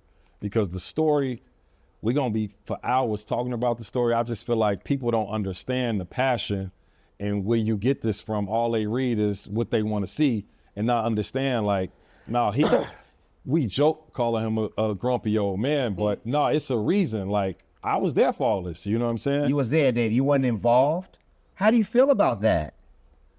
That's what I'm saying. Like, we were there, the prelim and everything. Like, you wasn't sick. Like, damn, I'm left out of history. Like we all are, and how we used to meet and be together, having wire meetings Monday morning after the wire, Facts. like talking about this stuff. Yeah, no, You know what I'm saying? Planning. it makes you, I don't want to say it made me bitter, because it got me in this space where it's just like, not that I'm non-negotiable, you know what I'm saying? I come across where it's like, I don't want to hear what you got to say, but it's being burnt so many times that you just like, bro, I don't want to hear you. Like, you don't live this. You don't have this whole, if I don't sell a t-shirt, I don't eat. So Yeah. we're not even the same. You Facts. get what I'm saying? Like, And it's you okay don't to be there. live, die, breathe fashion for the last 25, 30 years. Everything and we don't sacrifice. everything, bro. Walk into a Magic Show or Chicago Collective and white brands are looking at you like, why are you here? And to even do And that, then but, we- but, like, but, what to, we to, done- but to your point, to do that, but still be in a hood party with my brother Vic and got to go against the so-called toughest niggas in the city because we being us. Yes. We He be be in, us. we be in You know the what I'm head. saying? You know what I'm saying? So We it's like the leading. passion be like, I don't even like, yeah, that's cool that you look the part, but you ain't you ain't got the stench. I just don't believe it. Yeah, 'cause so we- I'm fucked up. We you know knew what I'm them saying? 10 years ago, and he was Yeah. like, bro, where'd you get this from? Like, Everybody's a fashion guy you now. 50 now, 40, This- like and now. that's I'm glad you said that, because that's when you get it. Where you like, okay, you into fashion. You know what I'm saying? This is my brother, you my brother. Y'all gotta tell me to put some shoes on. Cause I got slides in my bag, but I know I got more shoes than everybody. I know I got more shit than everybody, you know what I'm saying? But I'm not influenced or even inspired to put shit on, because I feel like Slick Rick, like damn, they calling niggas crumbs. You can put your because worst y'all set don't even on get it. No, I'm and just still saying, kill 'em. this is just how I be feeling, you know what I'm saying? Yeah, I So don't it be- care no more. it's real, but I just wanted to talk to you because I feel like you so misunderstood, and I know the reasons you misunderstood, because I can't get online and be like, he right, because we live in a space that the internet will kill you. You Well, just yeah, cool with I'm being not there. on Twitter. They can't. I'm just being honest. You know? Blackball me. I feel a way to answer your question. Like I've always felt the way. I tell You Corey should. all the time, for damn near the 25 years I've known him, is he's the best person at saying the right thing the wrong way. And he's always been like that. Is because sometimes he don't sit down and be like, okay, because everybody around him get him. But like sometimes when you like talking to other people, you got to say certain stuff way so they get it. Yeah. Then that's be like, So just being honest, when that exhibit came out at the MCA, that's what triggered you. Like, I was like, whoa, y'all did this for real? Y'all left us out? History? yeah, Us? yeah. I ain't like it. That's why I asked. I'm like, again, You ain't seen none of your comments when you ain't say I nothing. don't twit. I'm not on Twitter. Not Twitter, it was on Instagram. You ain't say shit. Y'all didn't validate me. Hey, man, y'all left knock me it out off. the draft. I love y'all though. I'm your man. I see that. I be looking at the comments like, damn, say validate me. Really? How? So let's talk about it. Let's talk about it. Let's talk about it then. That's what we hear. I ain't gonna say nothing. That's what you hear. You felt like nobody had your back? Yeah, a few people. Some people, 60% had done it. I just think the majority of our relationships are industry. Right. They work for Nike. They work for Adidas. They work for New Era. They had to stay out of this shit. Right. Or their jobs, like, because Virgil was so beloved and loved what he accomplished. Right. But I was too, but the higher power at that time prevailed, and they had to take that side, I guess. No, I get it. And then I take it. I took it. nah, you the sacrificial joint. I'm the You know what I'm sacrificial- saying? We You know what get I'm that. saying? But even the issue, even bigger than that, is Virgil being the first to do what he did. Yes. You almost ain't supposed to say nothing negative about him. You know what I'm saying? Why not? Because you wouldn't have been there if you wouldn't have walked in our doors. Not you. I'm talking about the No, people. yeah, not you. Not Yeah. you. But Okay. I'm talking about all these niggas. hating. everybody else Oh, yeah. who's still All in the these industry niggas hating who on ain't at the Virgil. space you at. Well, we They- still exactly. Yeah. That's where the narrative would have changed. You did right. I done took a lot of strays. And you have to. Yeah. This is my brother. You All absolutely- these guys, all of y'all come from me, bro. I'm gonna validate y'all and be there for y'all back. Nothing happening to y'all if I'm alive, if I'm here. I love y'all dearly. No, and that was just a slap in the face. No, it but wasn't. I knew why he did it. And this is what we talking about. but it's, all right? it's well documented. Anytime somebody ever asks him a question about his start for real, he always says it. says it. He always It's says on it. I just video. feel It's like in a book. a lot of people try to circumvent that because they want to tell a sexier story in their mind. They call us a print shop on Instagram. Yeah, that oh, was Virgil went to this print shop and he designed this stuff. I'm like, bro, I said we're not a print shop, we're a retailer.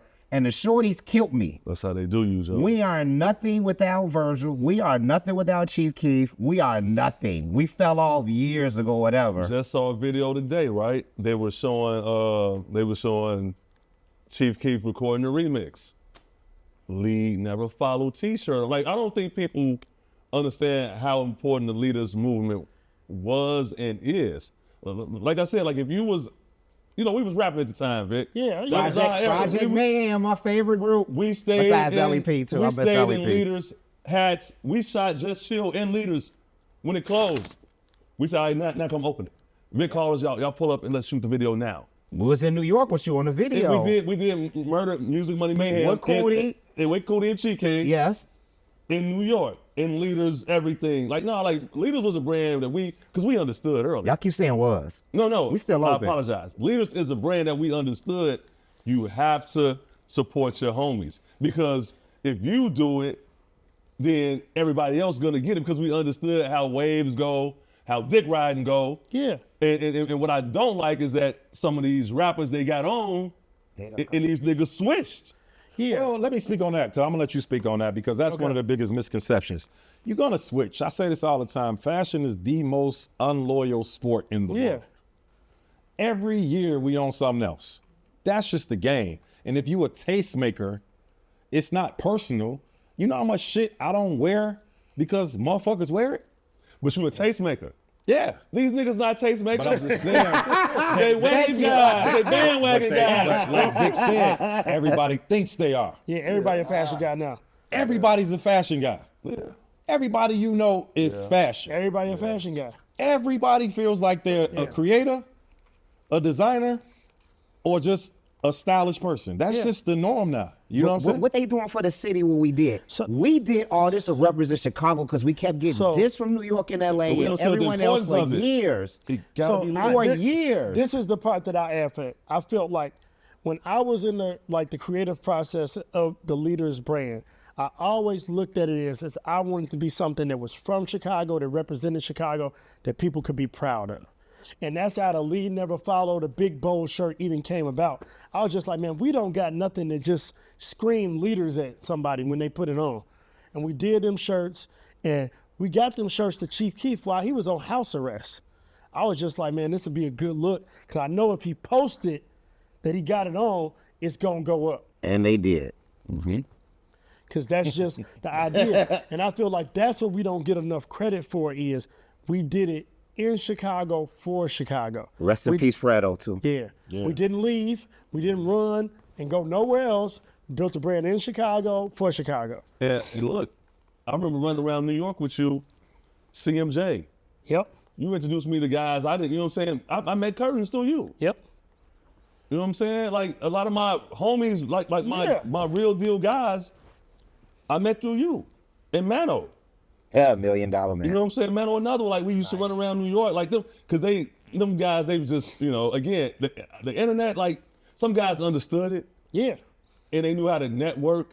And I think that's what, like, with Leaders, I think that shit took y'all just to the next level, man. Like, took y'all out the stratosphere. Like, that shit was, like, contagious. Yeah, because we blended that line between music and fashion that existed in both of the coasts, but never really in Chicago. We didn't have the brands that our artists wore and represented the city when they were other places. So we had that. You know what I'm saying? So We sitting here speaking on this golden era. How do we bring back the feeling? You know what I'm We saying? Mm-hmm. back underground. We would know. Not everyone else right now. Society is bad right now. It's tough. Building community and building moments. Yeah. I feel like that's all it's I about think now. community is the most important. So that's like the whole thing, even with the hat that I just did with Leaders, is that's the whole thing, is let's have a little moment of That's something it. like it felt like back when There's no pressure to everybody make was $1 million, younger. $100,000. let's We do just a say few something hats, like, nah. Make it, we gonna release it like we used to release it. Also on this day, it's a hat drop like the old school, because It's exclusive. and make it simple, everybody felt like they had to be a part of a moment. Because we still have incredible guys, like our leaders, customer base, or we call them family, our leaders family. They are just amazing people. They're doing such amazing things in nonprofit world, and doctors, and hosts, and radio, media. The DJs is the number one. We love our DJ. Not you, Vic. It's okay. All right. But the DJs are just so amazing here, and the support and what they do coming in and always around, and the events that we have to be there. We just really going back to Hyde Park Zone. We back there, 53rd Street. You know, hey, I might lock, I lock the door sometime and be like, nah, it's appointment only. Yeah. Unless if I open the door, you be like, yo, I got a pickup order. Like, I might start back doing that stuff right now. We going back, bro. No, society bad right now. It's just, it's a different time right now. Everybody has this angst and this negativity, or you don't know what people are on right now. No, it's it's scary. Our really city is scary.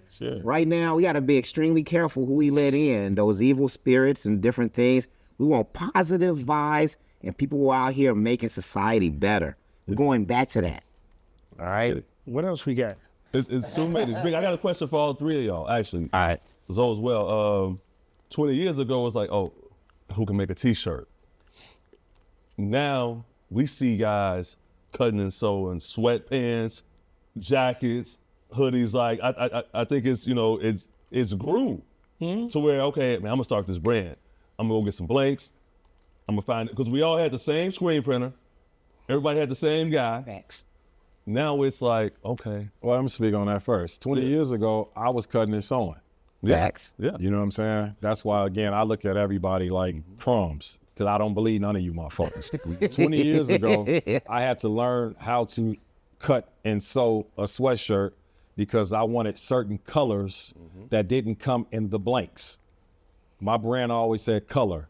You couldn't get a pastel, Vic, a green, or just these different colors, you know what I'm saying? So this is the difference, because I'm glad you brought it up and then I'll speak on it. But that's what made you. Yeah, that's what made, well, that's what definitely got me out the circle. But let me explain the difference. When my hoodies first came out, they was $300. You know what I'm saying? Yeah. Then I got them down to like $150. Now I'm more of an established brand. What my whole wave has changed. I'm trying to get that person that's just every day, that's not thinking, that's grabbing some sweet green in Hyde Park, and they just want to get a t-shirt for $40. Right. Because I'm more playing the volume game now. I finally didn't get to that space. I disagree, so go ahead. Just being honest, bro. All right. No, I'm telling you, because we haven't had this conversation. I get that. We did a little bit. That's where I'm at, bro. Okay. I say this all the time. If you making clothes and this shit ain't moving and it's just a museum, all this fresh shit that people is finger fucking when they go in the store is just that. Can't nobody afford it. What's the point of making it? You have the influence. You have that influence now, so to do the $300 hoodie. I don't even want it. Why not? Because I feel like the narrative is fucked up that people think that's what make them fresh. Yeah, that's what I agree with. You know what I'm saying? For the fabrication and the hard work of sourcing everything. That's stuff not like the that. narrative, Corey. These cats think it costs means it fucking validates it. So I told you I'm out. I don't deal with it. The Wisdom K dude posted his stuff. He spent all that money on it and it's breaking. It's not the quality, but you buy that. The Mew shit. I seen that. Yeah, you buy it because it costs. Zoe had to correct me one day because I was, I don't really be seeing no high school kids like that and shit, right? And we was in the car and I had saw this post. I was like, man, these kids in college wearing Bottega. Oh yeah. They wear this. He said, no. He said, nigga, Kenwood. Kenwood. Yes. He said Kenwood. Bro, I see Kenwood students every day that's Rick Owen the fuck out, and it blows my mind. Yeah. Because my mom and nephew daddy is got in good 8th jobs. grade, just got Their him moms and daddies our age. $800 sweatsuit for his birthday, That's bro. the new prep school, high school, fashion school now. That's why I don't want to do nothing or have anything to do with high fashion. Like, I do that shit on my personal time, you know what I'm saying? And that's even changing because I got a manufacturer now that's making everything I So like. you're going to do that with Alonzo Jackson and not the fashion. That's what I was trying to do with Alonzo Jackson. Like, the shit that y'all, it's the same thing Ye is doing right now. So, but tell him, you know what I'm saying? But like, so Zoe did the Alonzo Jackson, right? He had a very specific cut, how he wanted the shit to lay, to fit, right? Right. I got all the samples. Niggas like how they look, but then can you shorten them? Can you change? What am I changing?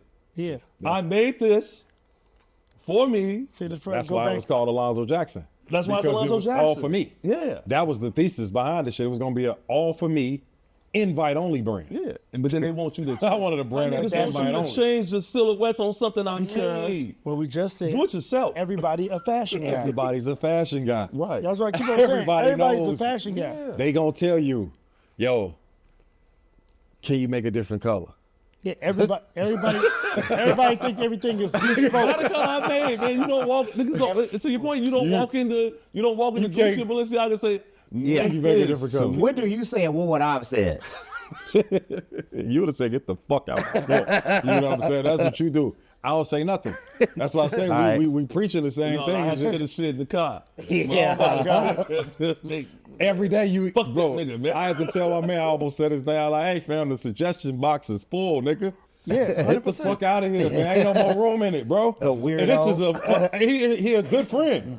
He came in the store We like, have you need to friends that do are this. And weirdos. I'm like, hey, bro, I ain't never said shit about no hammer or no motherfucking spatula. Whatever it is you do. Or your wife being an exotic dancer and you don't know. I ain't got nothing to do with none of that shit. Leave me the fuck alone, bro. Like, I'm just saying, just keeping it real. Like, everybody gonna tell you, yo, this is what you supposed to do, bro. And that shit it didn't turn me into a mute. Me Yep. and Tam, I was just talking like, Y'all I don't even listening talk. to him. Everybody be like, man, you be so short with me. I'm like, yeah.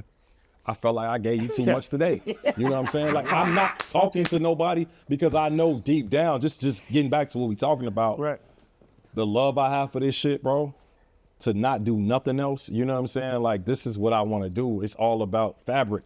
I understand and I love this shit. I think the real guys are going back to that. Let's just do it I think so, independently too. and underground. Yeah. Let's just really go back to underground what all of our networks is doing. Let all of them crash out and do what they got to do and do all that. They are. That's the whole thing. It's, A lot of it's people fizzing gonna out. quit. It's getting back to just the real because you can't afford to fake it in these times. Yeah, niggas trying to do it because they think it's a quick come up, man. And Yeah. it's It's the same guys that try to sell weed because everybody was too the same No, I guys try to who get tried this to broad. I try to get Yeah, this female. they the gave same up. guys You who got to tried to give up rap. because it ain't quick. It ain't easy. It ain't. Yeah, Yeah, you're it's stuff probably you gotta not gonna love. Make it. Yeah, you got to do it because you love it. That's it. All the rest of that shit gonna happen because of it. That's it, bro. Go back to this Kanye stuff. You disappointed? With Kanye, Yes. I'm not disappointed at Kanye. Really? I see. I'm not disappointed at him. You know what I'm saying? I feel like when you got the world on you, shit going Crash? happen, bro. Like we can't deny what dude did, and that's the problem I have with the world. They only fuck with you by what you doing currently. They don't get a respect. You know what I'm saying? I feel like I'm not worried about getting canceled because what you gonna cancel me from? It's only his cult following is going to do that. But how many jobs were lost from the Adidas deal?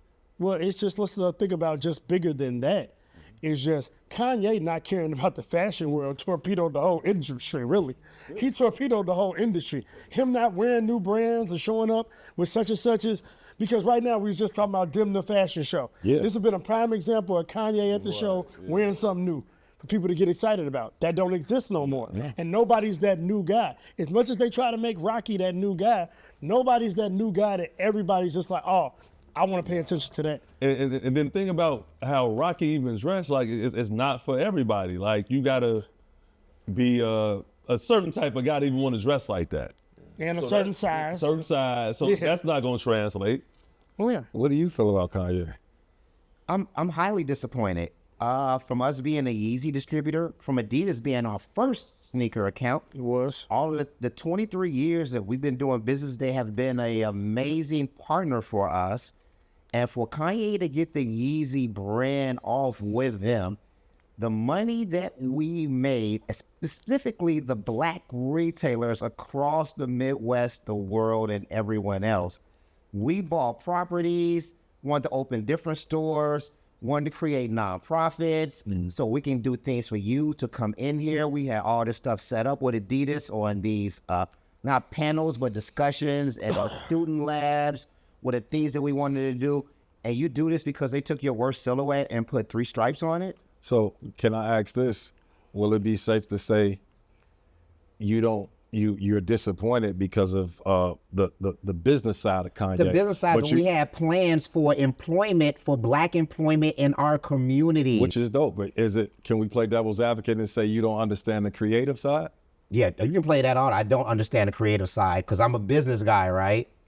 But what's the creative side? You used to be a billionaire, now you're not a billionaire. What power do you have now? And what other power can you give other people that's just your saying, color to grow? No, I'm just playing devil's advocate, and we should be advocating for the devil. Right.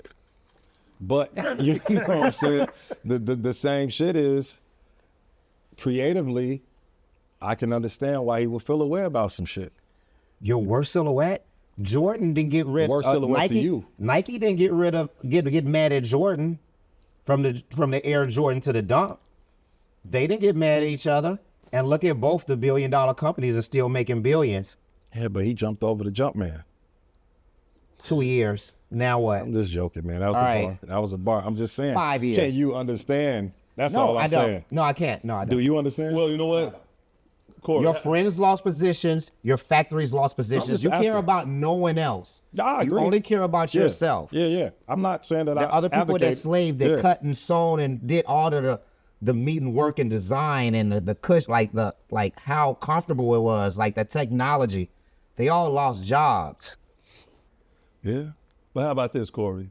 And I think you can understand this part. When you at a level where you see everybody come up from you, from the work you put in. Yet, these people over here talking crazy to you, and you get to a point where you just like, man, I don't need none of this shit. I don't need them. Now, you're not necessarily looking at like, oh, it's going to affect You have to give me an example, Twin.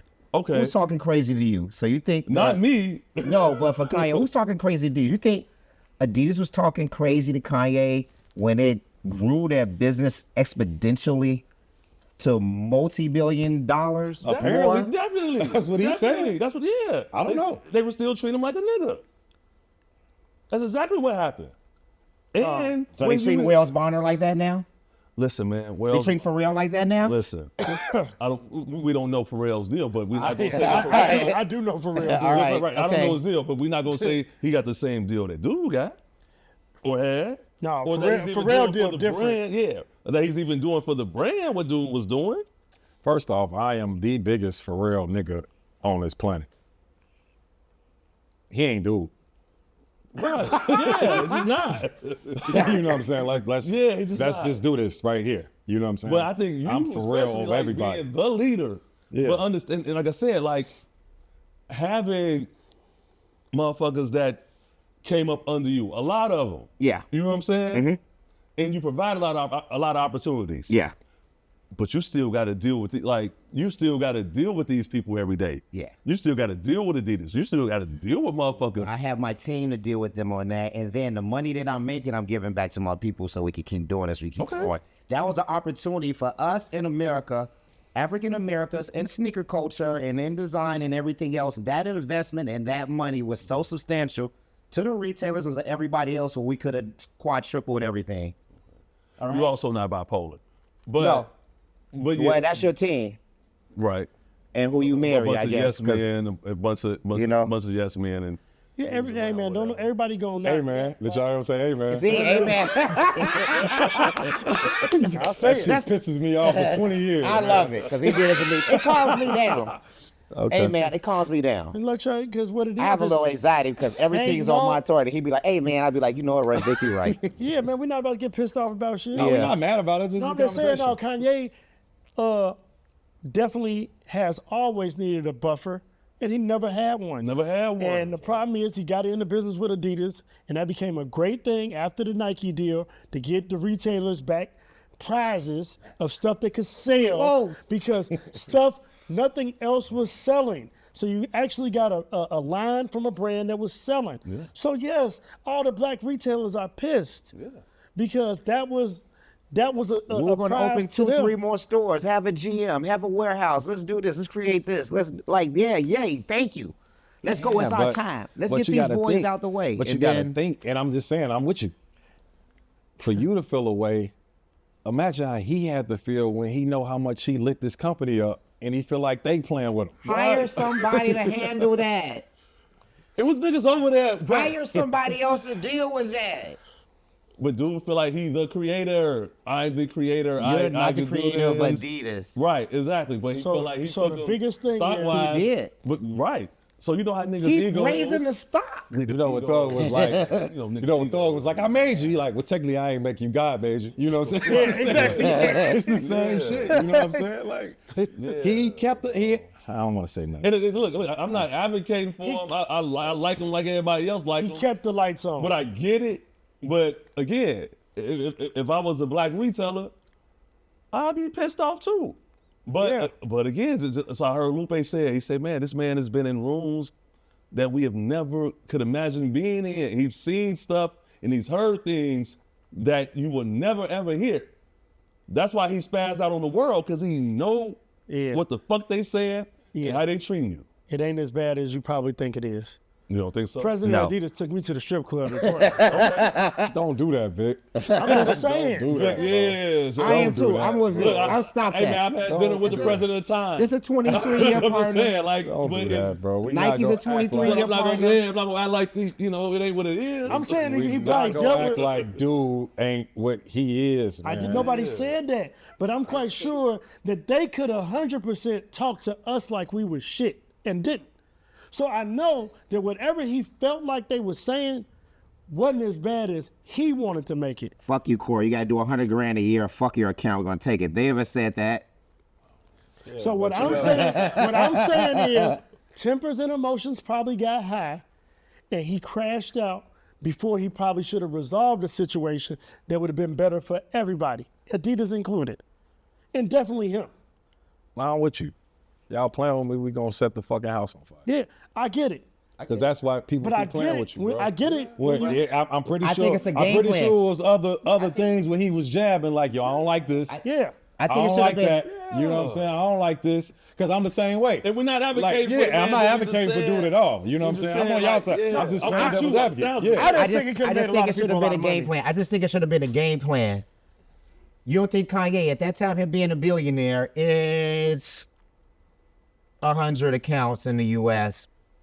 He fly us to the Desert Inn in Vegas, an hour out of Vegas for 2 days and tell us what the plans is. This is what Adidas is doing. We got to sign non-disclosures.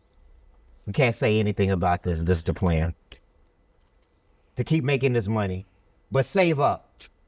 Don't spend it. Save up. Don't keep investing. Don't go do this. Don't go do that.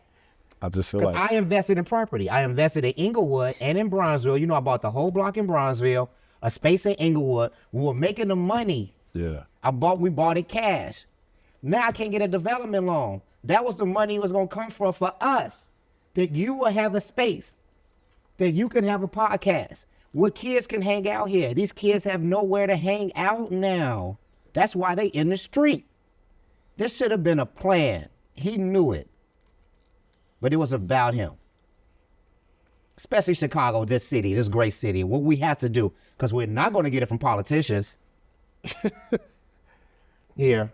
Man, I just feel like you guys are speaking on some shit that you got to be smart to talk about. I'm not that smart. Yes, I you am. are. So I'm not even. Yes, you are.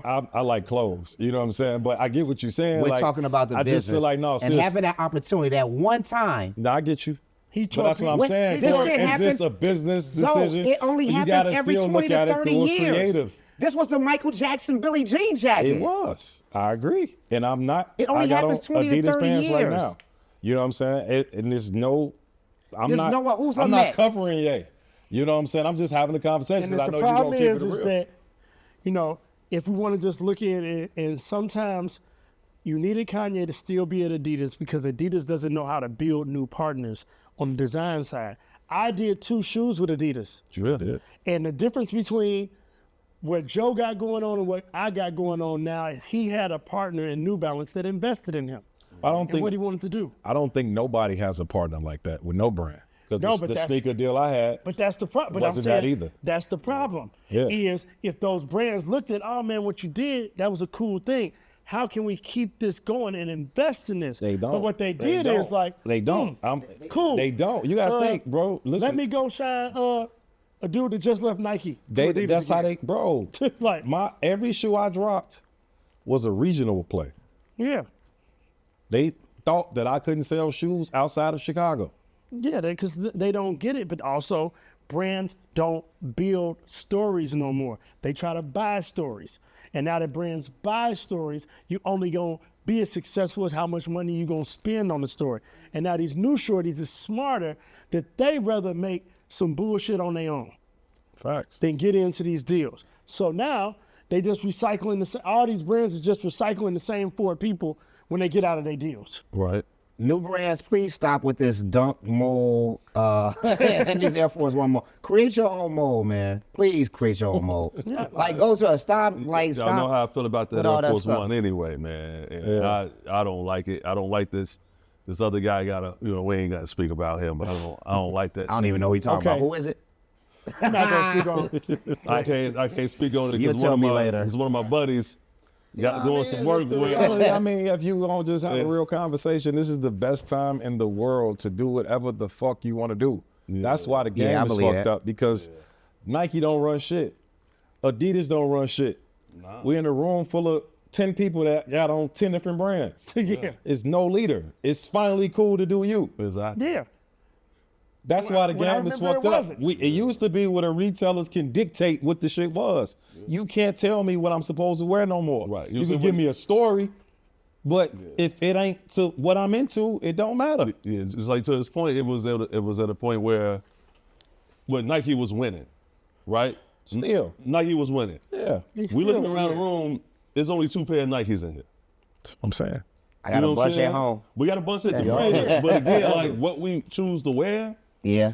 now that shit over with. But also, yeah, like you were saying, it became accepted to be different. Yeah. It became accepted.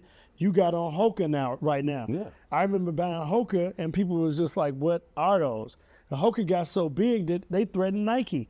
That's why Nike invested so hard back into running, because these other brands came into their lanes. And honestly, do it better because them shoes are more comfortable. Hoka and On Cloud, I love everything. Because except Vans. they focused on their lane. yes, they focus on their lane. They make that shit. I ain't never wear no Vans. That's it. I'll wear anything else. What's your beef with Vans? I don't want I that can't wear no flat ass shoes anyway. That shit ain't my thing. Well, I think it was like the only brand like we never carried. you had a 3-year run with Vans. I had a good run with Vans. What was that? still rock 07, Vans. 09, you was Vans Yeah.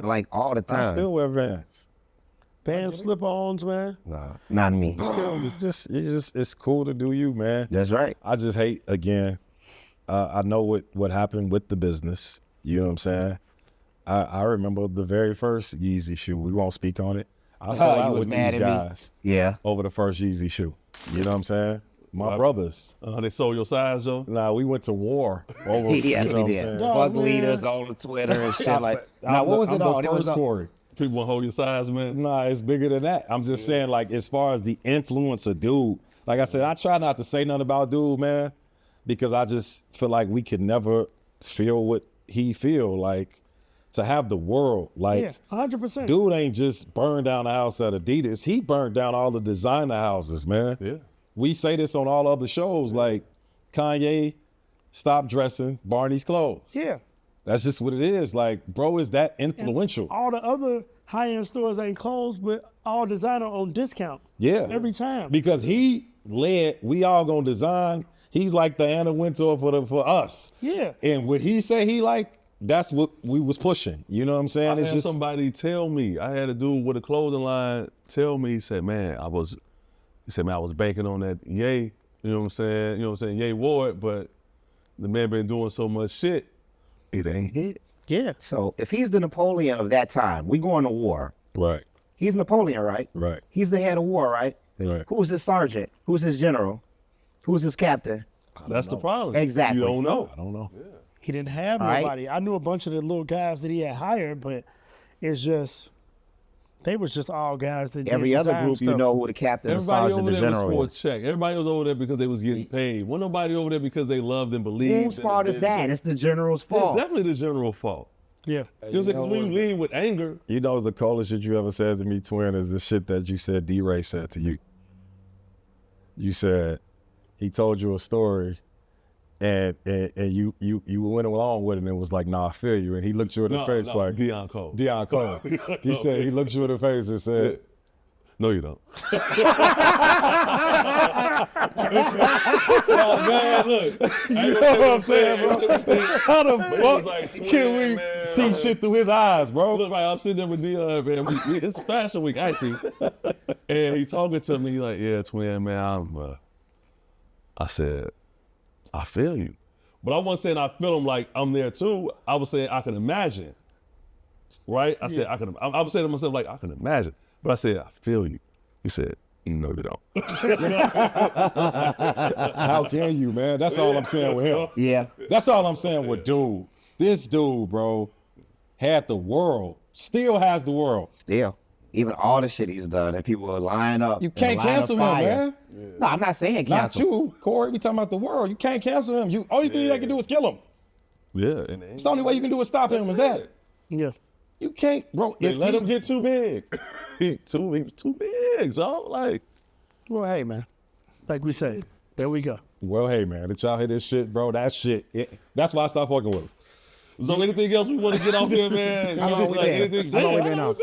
I don't know, man. Is there we're anything almost that 2 y'all hours. want to put to the world, What do we- man? what do I we- got Talk on about- Black Hole. I got on Fashion Zone.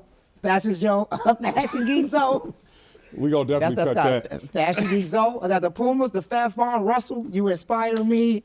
Hooligan Rico. I wear everything black. You know what I'm saying? My hat. Bug Factory, I love my people. Chicago, I love y'all. I'm always going to be here for you. That's it. I'm honored to be here with my guys. So proud of y'all and everybody that's come from this space. It was beyond me. I never wanted to be the face. I want the brand to speak for itself and my people, and it's worked. I can go anywhere and nobody know who I am. So I only did this for y'all to come on here, all right? Man, I'm not talking to nobody else. I ain't gonna say he had. The man got a lot of money, y'all. Shit. A lot of money. What about you, Vic? What you got going? I guess I just say is, I had 2 great careers in fashion, 10 years at Leaders, then another 10 owning my own store, Fat Tiger Workshop. It's been a true honor in my life to stay in Chicago and try to foster and grow Chicago culture. I try to continue to be a resource and an outlet for young creatives. I'm here, I'm around. I'm gonna let you handle that. I just help them on the back end. All right, well, cool. We going back to the old days, all right? Please help these shorties. Hey, man, I try my best. Well, we got some shit we talking about, you know what I'm saying, in the works. We've been talking about it, Yeah. We won't speak on it prematurely, but, Never let them know what you about to do. It's all good. Y'all will be seeing more of me. That's the only thing I'm gonna say about it. Yeah. It's a little way to. Come on, twin. What you got to say?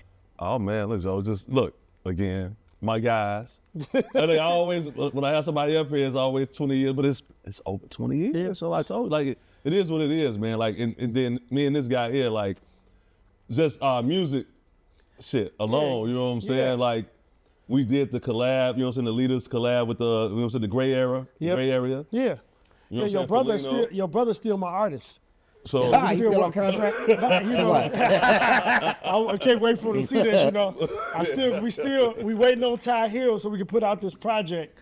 I've been on both of them. man, Lino got out here. Lino got music. Yeah, got He just music and won't put it out, man. It's Ty's fault. That's the craziest So, shit ever. and we put it on Ty Hill.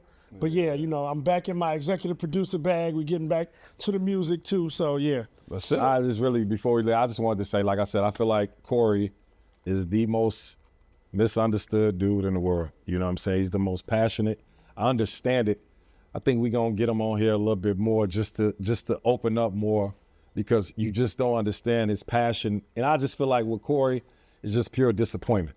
You know what I'm saying? That's it. Because everybody who's doing something in Chicago and I seen came from Leaders. I feel like he just doesn't get enough respect. He doesn't get the accolades. I feel like our job is to always big up our big homies, because they not supposed to have to go online. You got to do it. And talk about what they did, you know what I'm saying? I feel like that's the issue. And we using our platforms just for education, and we gonna get the story out, man. The Leaders documentary we was talking about earlier, it's coming. You know We got to what I'm fund saying? it ourselves, Josh. That's just what it is. All right? Hey, look, I'm a little disappointed I wasn't invited to be in it. You are. Would you relax? Just First wait. of all, Yo, can we do that? Yo, My bad. that's it. peace, love.